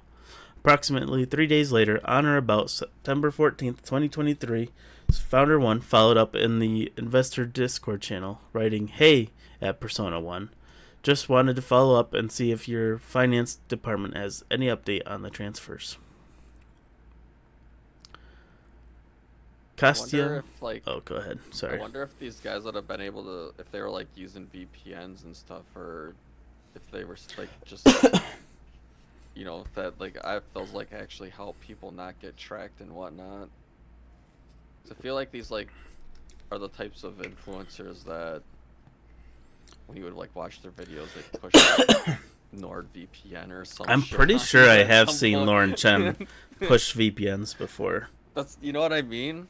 So I'm just curious if these guys are using VPNs or not. And I have heard VPNs aren't actually like that good at doing I've what heard they're they're supposed to not as do. good as, yeah. I've heard the same thing. That's why I'm kind of curious, because this would kind of be a nail in the coffin on the. Imagine they were like, "Hey, you guys should use my NordVPN discount code." They got a sale from it or something. Oh, that'd be funny. I'd laugh at All that. right. All right, Kostya, I thought I had. you're good. Kostya and Lena begin operations at U.S. Company 1. Has U.S. Company 1 prepared to launch in fall of 2023, consistent with Persona 1's instruction to Founder 1 to work with the Russian firm we agreed to hire. Founder 1 introduced Kostya to U.S. Company 1 employees and affiliates as an outside editor hired by U.S. Company 1's investor. In this role, Kostya monitored U.S. Company 1's internal communications and edited content published by U.S. Company 1 without disclosing that he was an RT employee. Kostya also introduced his fellow RT employee Lena to provide additional day-to-day direction to Company 1 employees and commentators as set forth below. On or about August 2nd, 2023, Founder 1 created a Discord server for use by U.S. Company 1 employees, associates, and contributors, the U.S. Company 1 Discord server. In the weeks that followed, Founder 1 subdivided the U.S. Company 1 Discord server into various Discord channels, including channels for individual contributors and their teams to discuss production-related matters, a channel to discuss pitches and story concepts, and channels for the production team to post videos for publication by U.S. Company 1. Founder 1 added Kostya to most of these Discord channels, typically introducing Kostya as an editor. For example, on or about August 7th, 2023, Founder 1 created a Discord channel for the production of videos by one of the 6 commentators listed on U.S. Company 1's website, Commentator 4, and told Commentator 4 that Kostya is heading up the editing team, so you and him can start to discuss how to get started working together. Through this channel on the U.S. Company 1 Discord server, Kostya requested raw footage from Commentator 4 and later shared an edited version of Commentator 4's first video for U.S. Company 1. Whew. All right, you want to pick up reading from there? Yeah, I can read for a little bit here. Kostya similarly participated in a Discord channel on U.S. Company 1 Discord server for another commentator listed on Company 1's website, Commentator 5. Communications on that channel included, among other things, Kostya asking raw footage from Commentator 5 and sharing an edited video. On or about November 9, 2023, Founder 1 messaged Producer 2 on Discord, in part, that Edward hired Kostya's team, in other words, that Edward Gregorian had hired Kostya's purported editing team. On or about August 17, 2023, Kostya informed Founder 1 that Kostya had added Helena Shudra, whom Kostya just, why did I try to read her name? Or no, his name. It says good luck with that. The guy. Yeah, yep. Kostya described as a member of my team who would be coordinating the editing team to a U.S. Company 1 Discord server. Digital forensics evidence confirmed that Helena Shudra was in truth and in fact Lena, an employee of RT. For example, the email account used to register Helena Shudra Discord account bears a Russian web domain and the email handle Afolena1997, which is composed of the first 3 letters of Lena's surname, Afa, and a variant of Lena's first name, Lena, and Lena's birth year, 1997. Jeez. Moreover, between and about February 2024 and in or about March 2024, the Helena Shudra Discord account was accessed approximately 173 times from a Moscow-based IP address that was also used to access Lena's personal Gmail address on approximately 12 occasions. On approximately 163 occasions, that same IP address was also used to access the Victoria Presti Discord account, which, as set forth below, was another fake persona used by Lena and US Company 1. Lena, as Shudra, Helena Shudra, initially adopted a similar editorial style as Kostia. For example, in communications on the US Company 1 Discord server, Helena Shudra solicited raw footage and circulated edited videos for review by Commentator 4.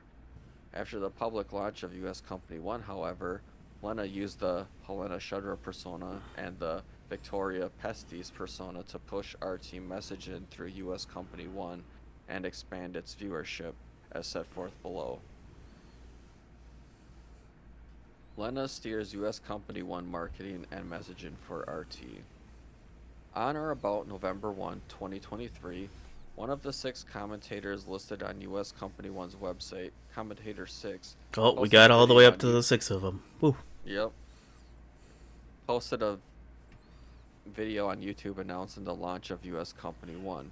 In the video, Commentator 6 explained that US Company 1 was a project of Founder 1 and Founder 2 who were trying to build a new platform for independent media, with an initial lineup of 6 content creators, namely Commentator 1 through Commentator 6. Oh, so we do. I don't know if we know 3 through 5, but Commentator 6 has been confirmed to be the Christensen guy.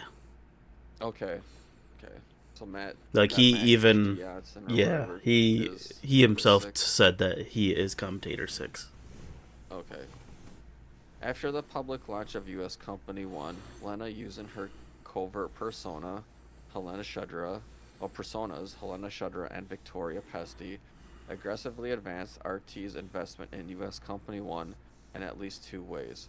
First, Lena demanded that Founder 1 press Company 1's hired commentators to share US Company 1 content with the commentators' pre-existent audiences, thus magnifying the impact of RT's messaging through US Company 1. For example, on or about February 16, 2024, Lena, as Helena Shudra, messaged Founder 1 on Discord. I do worry that neither Commentator 3 nor Commentator 1 share any raw videos posted on X. Commentator 2 shared only one video this week. Commentator 4 didn't share any raw videos. She only shared her mini doc and its promo. Commentator 4 is Lauren Southern then. Oh, yeah, that's right.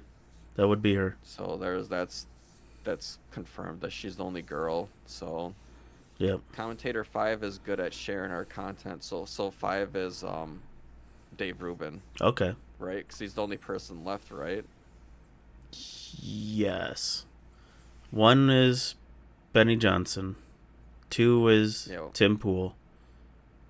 Did we figure out who 3 was? Oh yeah, we don't know. I don't think we figured out 3. Yeah, okay, but so 4 2 is remaining. Lauren Southern. No, 5 is 4 is Lauren Southern, 5 is unknown, and then 6 is that Matt guy. Yeah. So yeah, there's 2 unknown. Okay, my bad. You're good. Sorry, piecing the puzzle here together. Yeah. Commentator 5 is good at sharing our content so far. Lena then asked, do you think it would be possible if Producer 1 could start posting videos a bit earlier? Founder 1 responded that Founder 1 would talk to Producer 1 about posting earlier, and in fact did so. A few days later, Lena, as Helena Shudra, again messaged Founder 1, is Producer 1 going to post things earlier today? I think we need to post things earlier and ask the commentators, media managers to share raw videos with subtitles posted on US Company 1 X. At least 1 share per day, not 1 share per week. Founder 1 replied that Founder 1 asked Producer 1 to share at least once per day with the creators, but noted that the commentators were not contractually obligated to share US Company 1 content. Lena, as Helena Shudra, responded, I know this is not an obligation, but we are falling behind with numbers and need to make our best so the creators can share 1 raw video per day, at least for now. With Founder 1's assistance, Lena amplified her request that U.S. Company One commentators promote U.S. Company One content by repeating that request through a second fake persona, Victoria Pesty. On or about February 21, 2024, Lena, as Helena Shudra, messaged Founder One on Discord. Please make invite for Victoria, referring to an invitation for the new Victoria Pesty account to join the U.S. Company One Discord server. After Founder One responded that Founder One had already sent the invitation yesterday, Lena, as Helena Shudra, replied, "Sorry, I thought you would send it to me here," thus implying that Lena was operating both the Helena Shudra and Victoria Pesty accounts. Founder One then assured Lena that Founder One would intro Victoria to the chat and restate the importance of social sharing. The next day, as promised, Founder One posted a message to the U.S. Company One Discord server introducing Victoria Pesty from our investors team. Lena, as Victoria Pesty, announced that from now on, our top priority should be establishing U.S. Company One's social media presence, and we do ask you to start sharing U.S. Company One posts through your own accounts daily. Alright, I can pick it up from here. You've been reading a while. Yeah, I need to drink of water here. Second, with Founder 1 and Founder 2's backing, Lena directed U.S. Company 1's staff to publish specific content that Lena identified. On or about January 15th, 2024, Founder 1 wrote in a channel on the U.S. Company 1 Discord server, the producer Discord channel, comprised of Lena, Kastya, Founder 1, Founder 2, Producer 1, Producer 2, and Producer 3. Helena is going to start creating customized videos for us to post on our socials or viral content that's floating around. Between about January 2024 and in or about June 2024, Lena posted links to approximately 841 video clips, which were routinely posted by U.S. Company 1 staff on U.S. Company 1's social media channels. On occasion, U.S. Company 1 staff privately contacted Founder 1 or Founder 2 to push back on Lena's content and were rebuffed. For example, on or about February 15th, 2024, Lena, as Helena Shudra, shared with U.S. Company 1 a video of a well-known U.S. political commentator visiting a grocery store in Russia. Lena posted the video in the producer Discord channel. Later that day, Producer 1 privately messaged Founder 2 on Discord. "They want me to post this," referencing the video that Lena had posted, "but it just feels like overt shilling." Founder 2 replied that Founder 1 thinks we should put it out there. Producer 1 acquiesced, responding, "Alright, I'll put it out tomorrow." Geez, so even the producers were like, aren't we shilling a little bit too much for Russia? So, at least they're pushing back, I guess. Yeah, I would say there's some self-awareness there, at least. Yeah. I mean, to be fair, the producers aren't, at least from what we've been reading, I don't think the producers are super aware of the fact that they're working for Russia. But they definitely get the feeling that something's up. Well, from the sounds of it, pretty much anyone besides like the founders and the people that were mediating for RT were like fully aware of it. Yeah.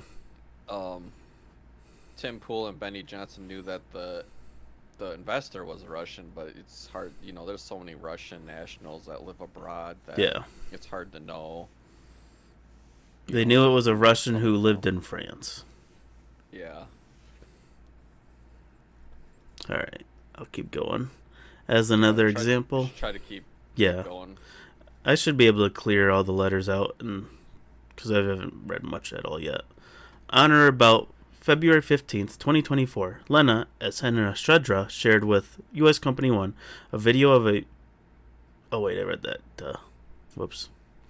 As another example, on or about March 22nd, 2024, Lena, as Henry Shudra, shared in the producer Discord channel a video of the March 22nd, 2024 terrorist attack on a music venue in Moscow, which killed approximately 145 people and injured hundreds more. Producer 1 privately messaged Founder 1, writing, "I don't know if you saw it, but they want me to post some footage from an attack in Moscow today. There's a watermark in the middle of the page that's blurred, which looks bad, and it's also pretty graphic. You can see people getting shot, albeit from far away." Founder 1 did not push back on the content of the clip, but replied in the producer Discord channel, "I'm not sure it's a good idea to blur out someone's watermark." Lena, as Lena Shudra, then assured the group that it's fine, no worries, it falls under fair use. Producer 1 and Producer 2 found a video clip of the attack without a watermark and posted the clip to X, satisfying Lena's request. Sheesh. Imagine having to hunt down that kind of clip. That'd be... Ugh. It gives me heebie-jeebies just thinking about it. The next day... Oh, go ahead, Matt. Sorry. Definitely not. Sorry, I was eating an almond.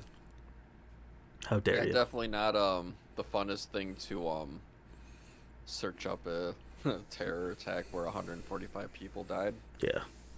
The next day, on or about March 23rd, 2024, Lena, as Helena Shudra, privately messaged Founder 1 on Discord asking that one of our creators record something about the Moscow terror attack. Despite public reporting that the foreign terrorist organization ISIS had claimed responsibility for the attack, Lena requested that U.S. Company 1 blame Ukraine and the United States, writing, "I think we can focus on the Ukraine-U.S. angle." The mainstream media spread fake news that ISIS claimed responsibility for the attack, yet ISIS itself never made such statements. All terrorists are now detained while they were heading to the border of Ukraine with Ukraine, which makes it even more suspicious why they would want to go to Ukraine to hide. Founder 1 responded that Founder 1 would ask Commentator 3, and the next day confirmed that Commentator 3 said he's happy to cover it. Oh, I remember that being a big... Somebody said this tells us exactly who it is, and I forget who. I want to say... I don't know anything about that Taylor Hansen guy. Yeah, I want to say it was Taylor Hansen, but I don't remember exactly. I have no idea who that guy is. I've never even heard of him. Yeah, he's the only name I don't recognize at all. The other everybody else I at least am familiar with. That guy, I don't know who he is either. I've heard his name and seen his face around, but I'd never seen his content. Everybody else, though, I had seen at least some content from. But yeah, I know that... I know in other people's videos they know who that is. But, oh well. By in or about June 2024, Founder 1 authorized Lena and Kostya to post content directly on U.S. Company 1's platform, bypassing U.S. Company 1 employees altogether. Specifically, on or about June 12, 2024, in a Discord message, Founder 1 informed Producer 1 that going forward, Helena's team, i.e. Lena and Kostya, would be posting their own vids directly to the U.S. Company 1 social media accounts. Founder 1 thus gave Lena and Kostya unfettered access to serve RT messaging to U.S. Company 1's audiences. Ooh. That's just like giving the goose away. So I'm assuming that at that point they were like clipping anything that they could use that was pro-Russia. Yeah. Pro-Russia culture and reposting it. Yeah, that sounds about right. Alright, you want to pick it up from here? Yep, I can read for a bit. Alright. U.S. Company 1 receives nearly $10 million from foreign shell entities. Here's where all the shell companies pop in. Mm-hmm. Nice, we only got 6 more pages. Yeah, we're doing pretty good. Been doing it 2 hours and 15 minutes. That's not bad. That's actually pretty good. And all the tweets and stuff going over real quick should be pretty quick. Founder 1 and Founder 2 profited from their unregistered services to RT.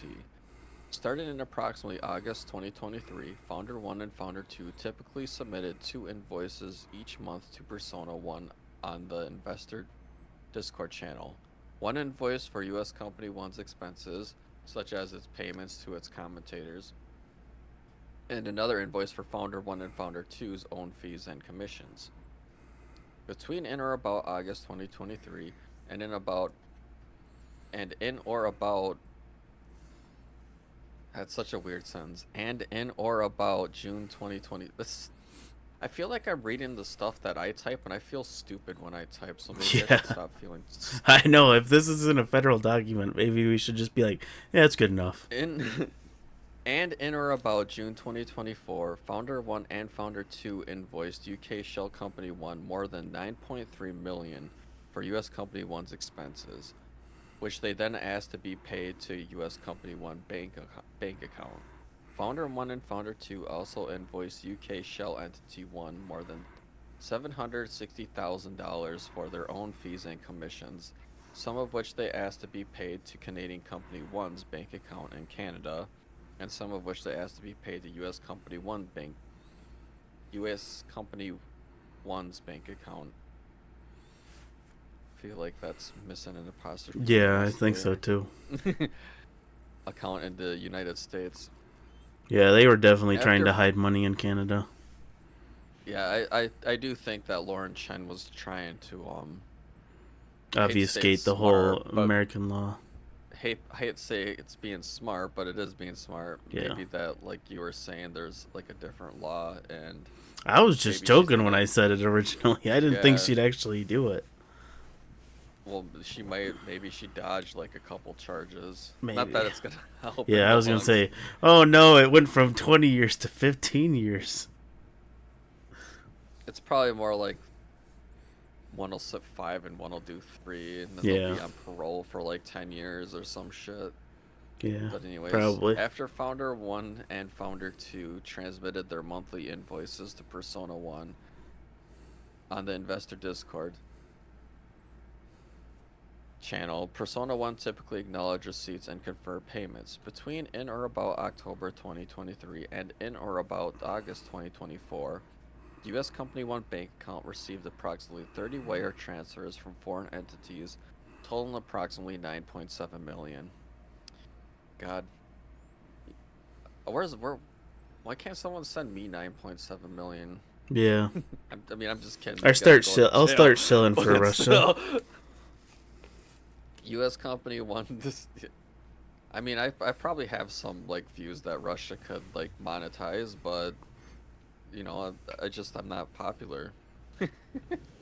Anyways, U.S. Company 1 dispersed most of these funds to its contracted commentators, including approximately 8.7 million to the product companies of Commentator 1, Commentator 2, and Commentator 3 alone. Consistent with Founder 1's February 8, 2023 warning to Persona 1 that it would be very hard to recoup the costs for the likes of Commentator 1 and Commentator 2 based on ad revenue from web traffic or sponsors alone, U.S. Company 1's foreign wire transfers far exceed its receipts of advertising revenue.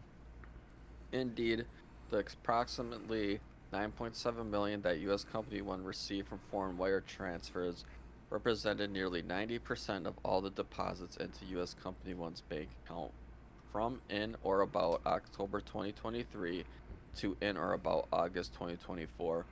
That don't surprise me. Yeah. So I was gonna say like I remember looking at it like a couple times because people would talk about it, and I didn't like watch any of the videos on it, but they weren't getting like millions of views. They were like maybe getting like 200K on a good video, and maybe like 50 or 60K on average. Yeah, so I like believe making that. $1 million in that time from revenue like makes sense. Yeah. But that's definitely, like I was saying, there's no way they could have kept paying like Tim Pool and Benny Johnson like all that money because they weren't making that kind of money. Right. It was definitely all just Russian money flowing through. And that's where the red flags for me would have like raised, because those those two run YouTube channels. They know how much money they make off of their views on like Yeah. on monetized and non-monetized content. So, U.S. Company 1 received its 30 inbound wire transfers from 7 foreign entities, none of which were U.S. Company 1's contract counterparty. UK Shell Entity 1, 3 of which remitting entities, Turkish Shell 1 through Turkish Shell. There we go. Why do they There's do the that for multiples. some of them? Why do they just like list Turkish it Shell through? 1 through Turkish Shell 3 listed Oy. identical addresses to an office building in Istanbul. Oh, Like Istanbul. Constantinople, my guy. I'm just Yeah. kidding. Istanbul, Turkey. 3 of which remitting entities, UAE Shell 1. Oh, no. UAE Shell 2 and UAE Shell 3 listed different addresses in Dubai and Ras Al Kamal. I'm glad you got not that because good I at wasn't Arab. gonna be able to say it. Al Kama Kama. I think the I is silent. I'm not sure though. United Arab Emirates. And the last emitting entity, Marita Shell 1, listed as address in I don't even know what that I've never heard of I've that place before. no That's idea. a country. This is the first time I've ever heard of it. Of the 7 foreign entities, only UAE Shell 1, UAE Shell 2, and Marit Entity 1 have websites. Okay, so they have some webs covered a little bit of ground. They must be like they must have funneled a lot of money from those ones, so they decided it was worth to make a website Yeah. for them. I'm gonna Like run the to the website restroom for real quick. I'll be right back. Yep. I'll keep going. Like the website of Czech Shell Entity 1, the website of UAE Shell Entity 1, and UAE Shell Entity 2, the Marita Shell Entity 1 reflects seemingly odd and inconsistent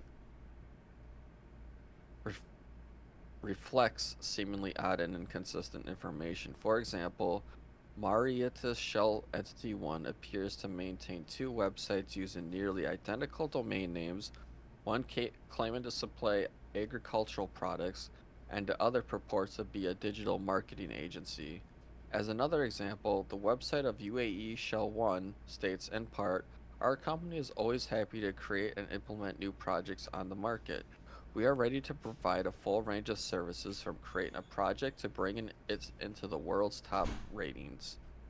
And a website for UAE Shell Entity 2 claims to provide a random array of services ranging from construction projects to analysis of investment attractiveness to yacht consultancy.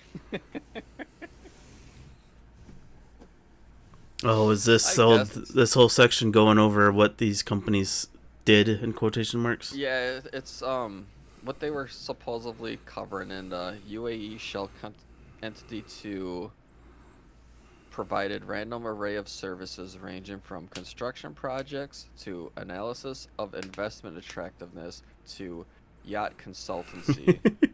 It just cracks me up. Wouldn't you just? Wouldn't it It's just like, be yacht insurance? how rich are you to be like, ah, yes, I need a yacht That's just like the richest guy business to ever exist, Mm-hmm. as well as the sale of textile goods, electronic goods, and jewelry. The website of UAE Shell 1 entity and UAE Shell Entity 2 and Mauritius Shell Entity 1 make no mentions of Edward Gregorian, UK Shell Company 1, US Company 1's purported contract counterparty, Persona 1, Persona 2, Persona 3, Viewpoint Productions, Hungarian Shell 1, or Czech Shell 1. I looked up Contrary to- Mauritius. It's a country in East Africa. Okay, yeah, I was gonna look it up if you didn't come back by the time I But reached yeah, end of the end of the whatever was on my but- screen. but you got back in time. All right, you want me to Contrary pick to it up US from here, or you want to just wrap up I'll the read to through I'll 44? read to the 44. Okay. Contrary to U.S. Company 1's invoice, which reflects fees for staff and commentators, as well as Founder 1 and Founder 2 commissions, the wire notes of many of U.S. Company 1's inbound wire transfers, aside from the payments to the purchases of electronics. For example, the wire note for Turkish shell entity 1 is 318,800. Wire payment to U.S. Company 1 on March 1st, 2024. Read, buying goods in iPhone 15 Pro Max. No way. That's all they put on the invoice was buying. Like, you're not buying $318,000 worth of iPhone 15s.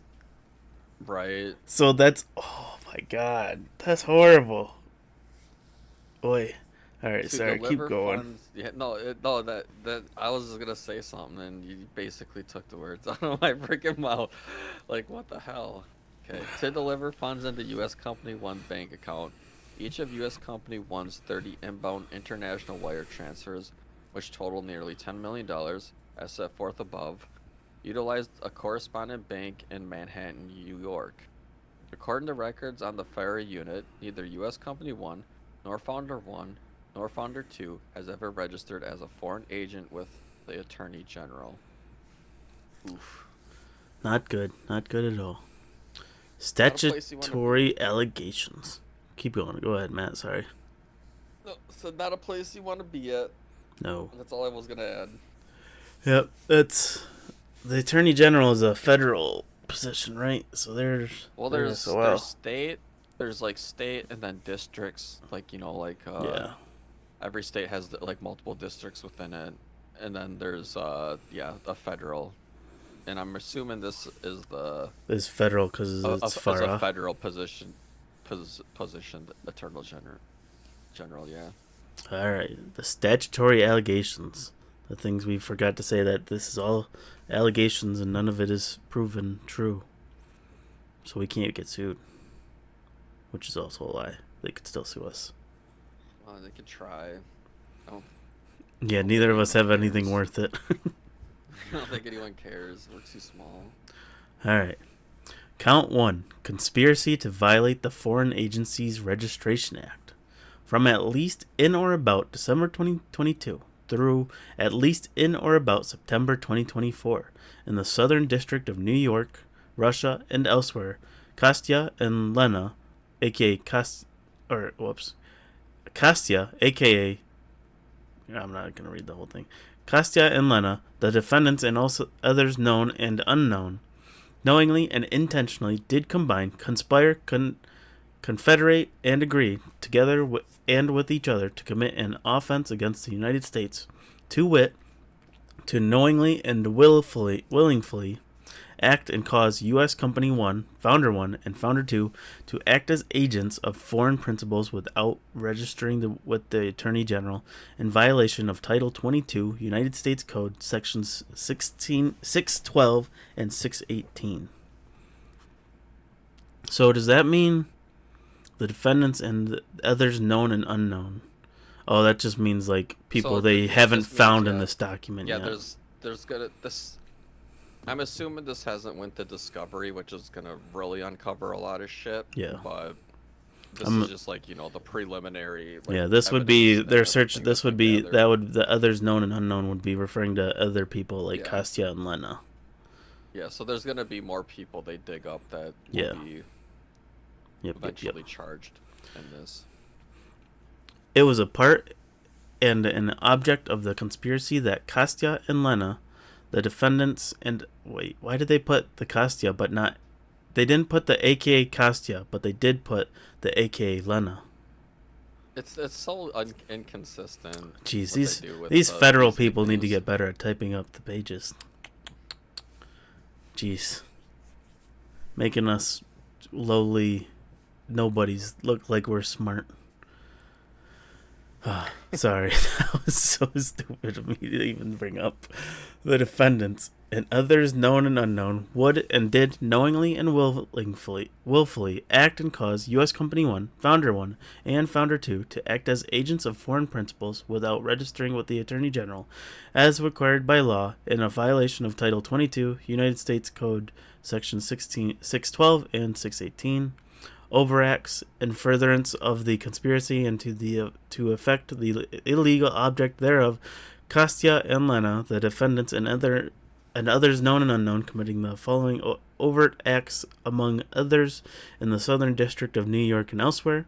In or about August 2023, Kostya and Lena to U.S. company Discord 1. In or about 2024, Lena circulated to U.S. Company 1 staff approximately 841 video clips, which were routinely posted on U.S. Company 1's social media channels. In or about June 2024, Founder 1 authorized Lena and Kostya to post content directly on U.S. Company 1's platform.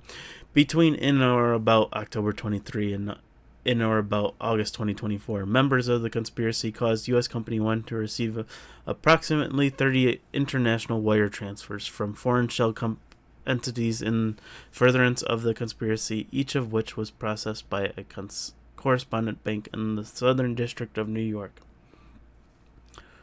Title 18, United States Code, Section 371. Sorry, I read all that really fast because it was kind of boring. Oh, it's all good.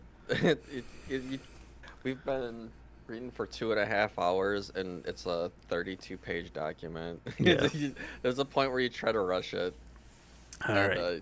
Yeah, we're basically repeating ourselves because this money laundering shit. We're just gonna be talking about all those shell companies again, probably. So it is getting boring. Yeah, conspiracy to. Oh, go ahead, Matt. Sorry. But autistically covering it is. Hey, that gets people to watch because other people are autistic. All right. Do we? Well, I'll read for what are the other? We're getting close to the end here. Yeah, I was gonna say we can skip the forfeiture allegate. Yeah, we can skip the last one. I'll just finish out reading this because it's not. This is only a little bit. That last page looks like it's just like. You forfeit your right to do blah blah blah if you do blah blah blah. There's gonna be so. That's typical. It's the Miranda rights type of stuff. Yep. All right, count 2: conspiracy to commit money laundering.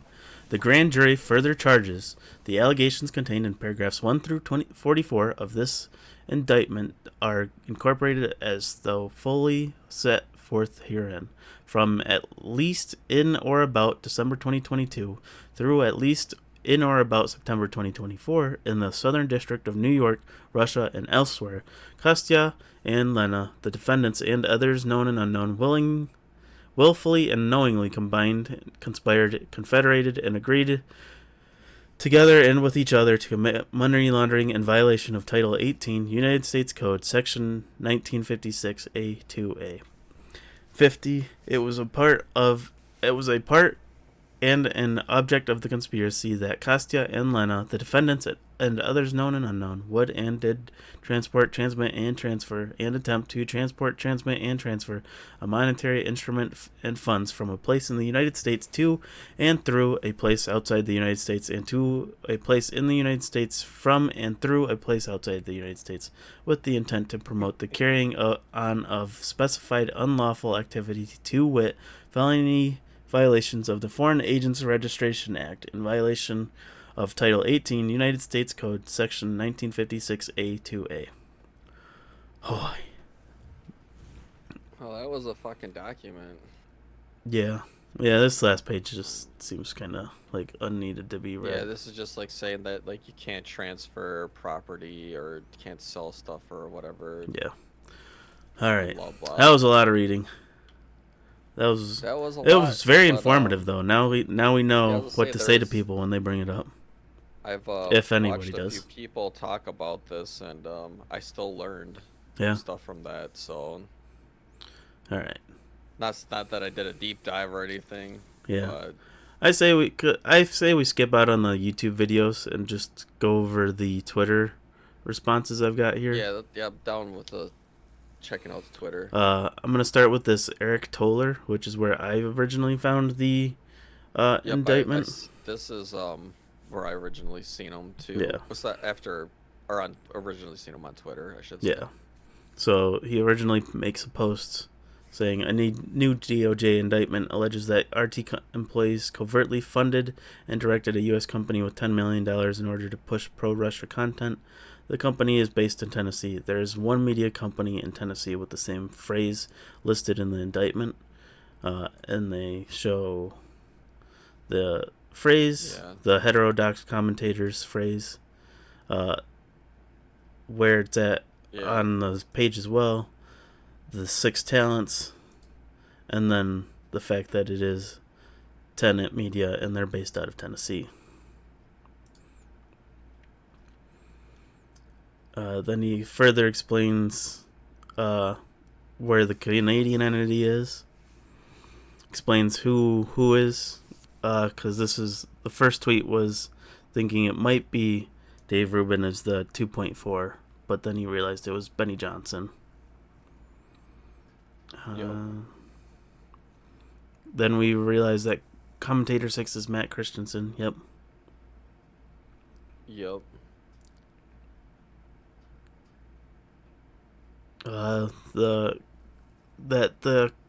Kashresnikov thing. Wow, I think I actually just said that right. Holy crap.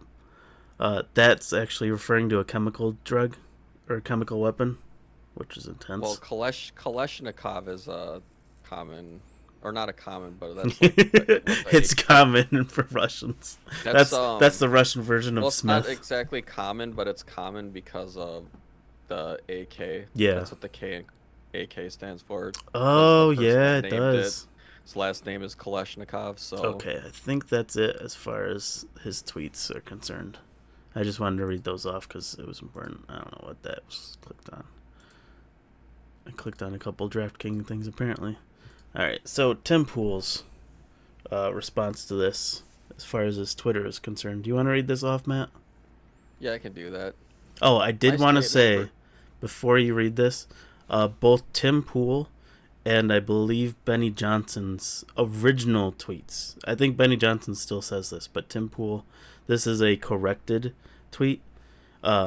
He originally said that this was leaks from the DOJ and that it wasn't 100% real or something like that. Oh, okay. Yeah, now then they're like clarified that. I tried to find a screenshot of his original tweet, but it essentially was like semi-disregarding it. Whereas this is like taking full liability for it. Yeah. Alright, let's go. My statement regarding allegations of the DOJ indictment. Should these allegations prove true, I as well as other personalities and commentators were deceived and are victims. Yeah, it's just okay, sure. You're victims who got millions of dollars. Like, just be like, just say you were deceived and, you know, that, I mean, maybe if, like, all the money that they were given is, like, taken from them and they, like, and it becomes, like, a net negative for them because they didn't get to upload their content and shit. Yeah. I could see how that would make them, like, a victim financially. Like, they're as much victims don't as, like, just say regular laundered companies. Just be like, I was deceived, and, like, and then be like, and if it's true, then I will be, like, financially, like, I'll take a negative financial hit from it. You don't, like, saying you're a victim just kind of comes off as fucking, yeah, like a petty. Feel bad for me. I got a bunch of money because I was pushing narratives that Russian agents thought was worth having on their side. Anyways, sorry, I digress. I cannot speak for anyone else at the company as to what they do or what they are instructed. The Culture War podcast was licensed by Tenet Media. It existed well before any license agreement with Tenet and will continue to exist after any such agreements expired. The only change with the agreement was that the location of the live broadcast moved to Tenet's YouTube channel. I and TCW never produced any content for Tenet Media. Never at any point did anyone other than I have full editorial control of the show, and the contents of the show are often apolitical. Examples include discussing spirituality, dating, and video games. That's like, I Like I hate saying that that, because it's like you can still it's make that stuff yeah. Well, political. it's apolitical, but it's cultural, right? And Yeah. cultural is political because culture people's culture influences what laws you pass. So it's not apolitical. It's just like indirectly political.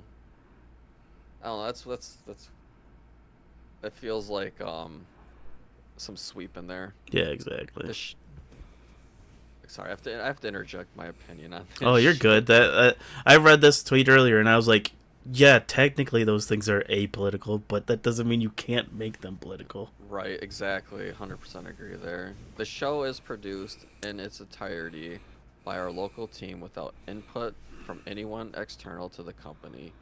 TCW is a separate company not associated with timcast.com or other or properties. It exists solely for the production of the Culture War podcast. That being said, we still do not know what is true, as these are only allegations. Putin is a scumbag, Russia sucks donkey balls, and to the journalists who wish to jump the gun, create their own narrative, and lie about what is currently going on, you can eat my Irish ass. Corrected. Yeah. So, and I I agree. Like Tim, with Tim, what he's saying. He's probably. I don't think that he's getting influenced by Russian. Yeah. People coming in and saying like, make this show. I don't think they needed to Yeah, if though, you because want like, to watch Tim's opinion on it, it's only about 20 minutes. And if you do watch it, yeah. he pretty much is like, "Oh, I was still doing what I did before, and I will continue to do what I do even after this company And sinks." based on the little like my anecdotal like experiences, based on a little bit of the content I have watched on that channel, I would say that I don't think it's changed at all since Yeah. Tenet picked it up. And if anything, they brought in bigger names because they had more money to do it. But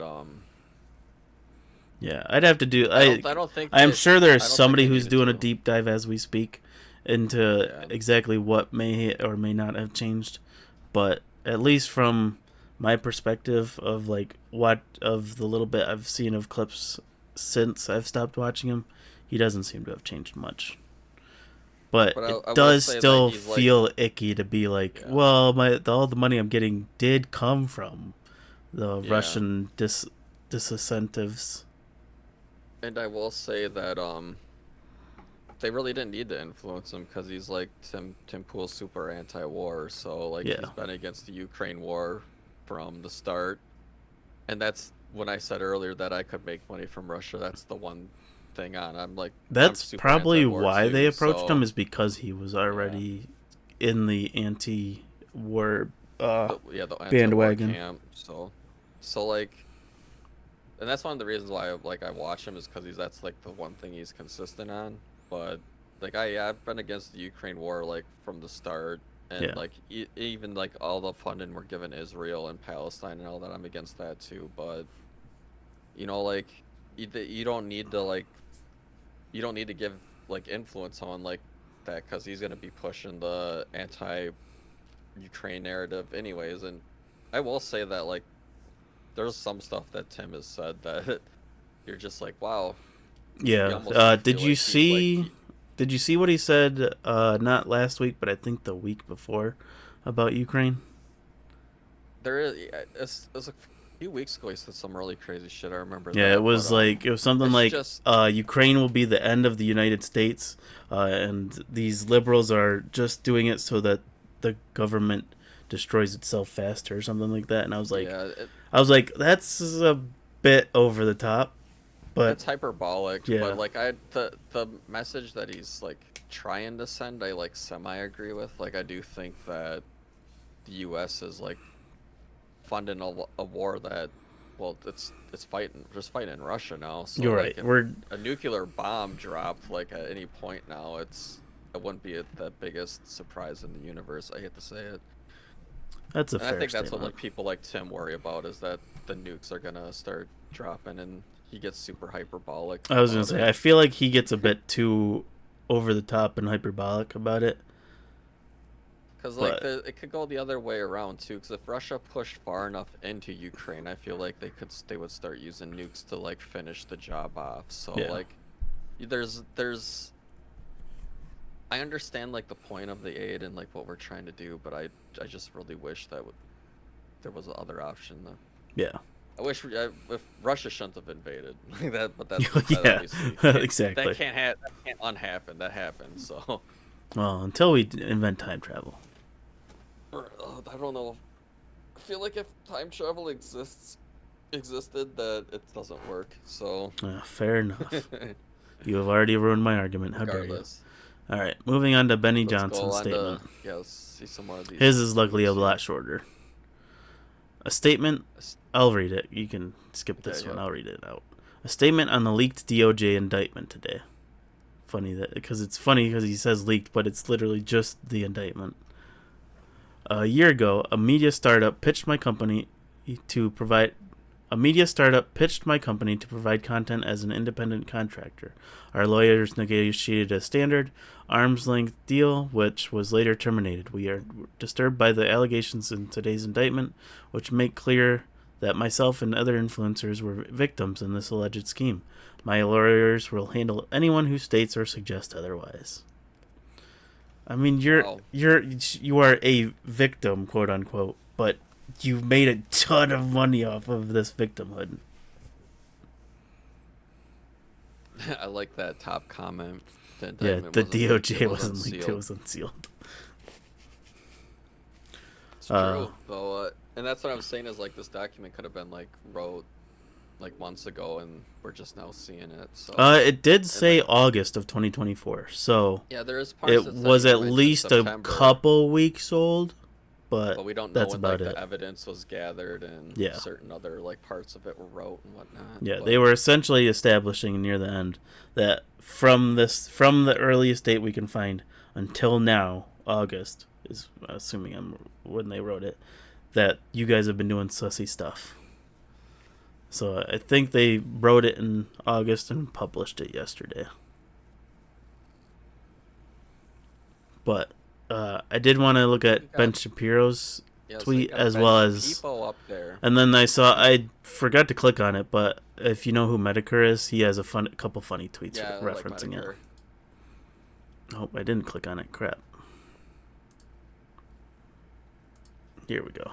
Moshi Wait, what the heck? It just... Okay. I guess we'll just read it from here. Because I click on it and it's gone. I want. Oh, I there want we go. Medicare fucking survives, man. His right. Some of the stuff he was saying the other day though made me really sad. Yeah, I'm feeling bad for him. Alright, so... it's essentially Ben Shapiro saying that they aren't the problem. They're all victims of And I agree with what Ben says here. I don't think they were the issue. They were deceived. They were already saying shit that Russia agreed with, and Yeah. Russia wanted to put a megaphone in front of them and amplify it even further. Yeah, 100%. And then again, like another piece of the pie is, like I was saying, Russians love to clip Westerners saying shit so they can be like, see, they're against that woke ideology too. Yeah, I don't think any of the 6 looked into it as hard as they should have, but no, I will give them that they aren't the problem. I definitely don't think they did their due diligence. Yeah.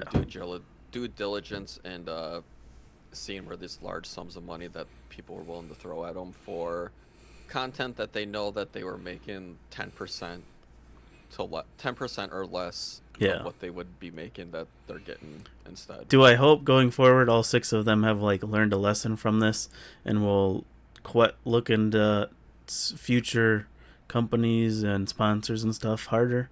Yes. But do I think they'll do it? No. I think they'll take the next bag that comes walking along just like they took this bag.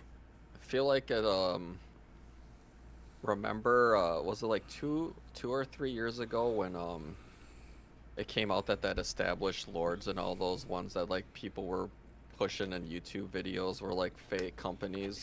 Oh, that Irish And property thing. Yeah. the like established titles or whatever, Yeah. and there was like some knife company and a bunch of other ones that were like kind of like Yeah. fake to a degree, like like very shady Yeah. at the most, at the very least. Yep. I remember that. That's been a while. Hopefully, like this is kind of like a wake up call, like that was for people, because Yeah. That definitely woke a like lot of people up, but it didn't seem to wake everybody up. because I can't imagine like a bigger shot to your credibility as like a commentator than like Yeah. Then taking a bag and being not pinned knowing where into it came something from. like this. Because like no matter how much like Tim Pool, for example, like could like prove that he had like little to no outside influence to his opinions, people are always gonna Look at it attribute this to him sideways. now. Yeah. Because So at best, he took a bag and didn't question where it came from. At worst, he was peddling Russian propaganda. yep. And I'm sure it falls a lot closer to the grabbed the bag and didn't care where it came from. Right. Maybe with a sprinkle of Russian propaganda, but he took the bag and didn't care where it came from. Pretty much. Exactly. He questioned it a little bit, basically- but not that It much. basically proved that the size of the bag matters. Yeah.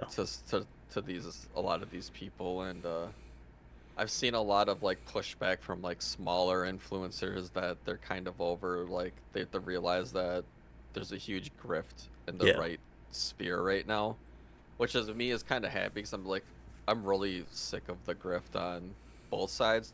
But Yeah, it's really good annoying to on my expose side. when the grift is exposed. Like, it's Yeah, always good to so- have that exposure. Because Alright, similar thing how happened is to the Hawk left a Tua little bit. trending? I don't want to know. I'm not going to click on that. Cat turd was trending like a month ago. Well, it's because he's like Yeah, I learned People are about mad what at cat cat turd turd. was. But seeing People are just mad at cat turd in your trending is weird. trending cat turd. Yeah, people were mad at cat turd because he was like got mad at Kyle Rittenhouse because Kyle Rittenhouse said he was gonna vote for Ron Paul Oh, is that what instead of happened? Trump. Is that why Yeah, or cat something turd like was that. popular? And then there was like cat turd like fucking. It was just funny to got see. mega mad.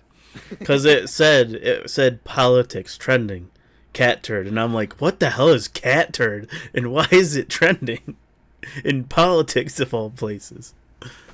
Because I didn't know who cat turd was until like a week later, and I was like, oh, that makes slightly more sense. All right, let's end the stream with a laugh and look at Medicare's tweets. Yeah, let's see Medicare. Mushy So- mushy moon. So the first one I saw that I made sure to pin. So what's this story with a bunch of online influencers getting caught being paid fifth columnist columnist for foreign nations? Just a reminder, all my hot political takes on diaper shifting furries are purely hat funded. God bless America. I seen that tweet yesterday. Yeah, I saw it and I was like, I have Yeah, to it was pin this. This is hilarious. Technically not yesterday anymore, but Yeah. yesterday. 2 yesterdays. But I thought that was funny because I'm like, hat for your hat. All the way. And second one, Department of Justice just released the contract between Moscow and Tempool. He was paid one beanie every time he said Civil War. Apparently, after a week of revised contract was sent out with a note from Putin simply saying, "Please stop." And have you ever seen the compilation of Tim Pool saying Civil War? Oh, dude, like It's like I said, I crazy. listen to his podcast, especially like at work, because it's like a 2-hour block that can like knock out like a 2-hour period at work. He does talk about it, like he's like a little too obsessed with it. Like, don't get me wrong, like I've been like I feel like we're heading that direction for a really long time now. Yeah, but I don't 100%. constantly. But like I'm not, at the like- same time, I you're don't not have- like Civil War is gonna break out tomorrow. Yeah. Have your guns ready. Hit and here's my sponsor, emergency food storage. Yeah, it always cracks me up too. Yeah, like when he's like really hard in Civil War mode, he's like, "Oh yeah, emergency food supply." Make Whatever sure you use my plan he's coupon pushing. code. Yeah, he gets pretty bad. I can only imagine the compilation is just It's hilarious. it's wild. But yeah, he gets paid a beanie every time he says Civil War. He's swimming in beanies if that were true. Got a beanie company. Does he? No. Oh, okay. I was gonna say That would he be smart, should. though. Like he should. That'd be smart. I hate that. Like I kind of hate Tim Pool, but I don't, cause like a lot of the views he's like taken on were kind of views I've had, and he's like worn a beanie forever, and I wore a beanie forever. A lot of like ideas he's came up with, like I came up with years before him, but like I understand how like he reaches it, cause there's like a logical conclusion to him when you do start having certain ideas. But he has like a huge platform, and I just realized if I would have fucking grinded it out, I would have maybe been able to be in a position like him. Yeah, you But would have moved whatever. out to Maine or wherever the heck he's from and lived on his skateboarding compound. I don't. I could probably get on there because of all my fire shit, but I don't really care. I would rather do my own thing, cause when you get as big as he is, like you get surrounded by too many yes men, and Yeah, that seems to be the problem for most of these big guys. I missed his podcast when he first started doing it, cause it was more. It was like even like when the guy that he initially was doing with left or whatever got kicked off, and he just started bringing on guests. It's just it felt like he was, people were more willing to challenge him, and now that he has a big platform, a lot of people just kind of like sit back and let him have his crazy views and say Civil War 20 times a fucking podcast and blah blah blah. All right, Matt, let's wrap up this podcast. Let's wrap up this drama night. Would you like to plug your junk? Yeah, my name is Macestro. You can find my YouTube channel, Macestro Plays. That's where I play video games. I sometimes talk about this stuff while I'm gaming, but I really don't a whole lot. I try to just stick to gaming, but yeah, I do have an account that I am gonna like associate with all this stuff. I'm just not pushing it yet, so that's the one I'll push. And hopefully in the future we can cover more drama together. You just had to sit out last week because you got sick and power outage. Yeah, and again, this is a 32-page government document. It's gonna take a couple hours to read, so that's definitely a one subject show today. Again. Yeah, totally fair. We get to deep dive a little bit. Yeah, this is fresh, and I haven't seen many people deep dive. I've just seen people kind of like surface cover it, cover the like aspects they think were worth covering. So yep. All right, Matt, say goodbye to the stream, and adios to whoever watches this on YouTube. Yep, and to everyone who watches later, thank you. Yes, thank you for watching this later.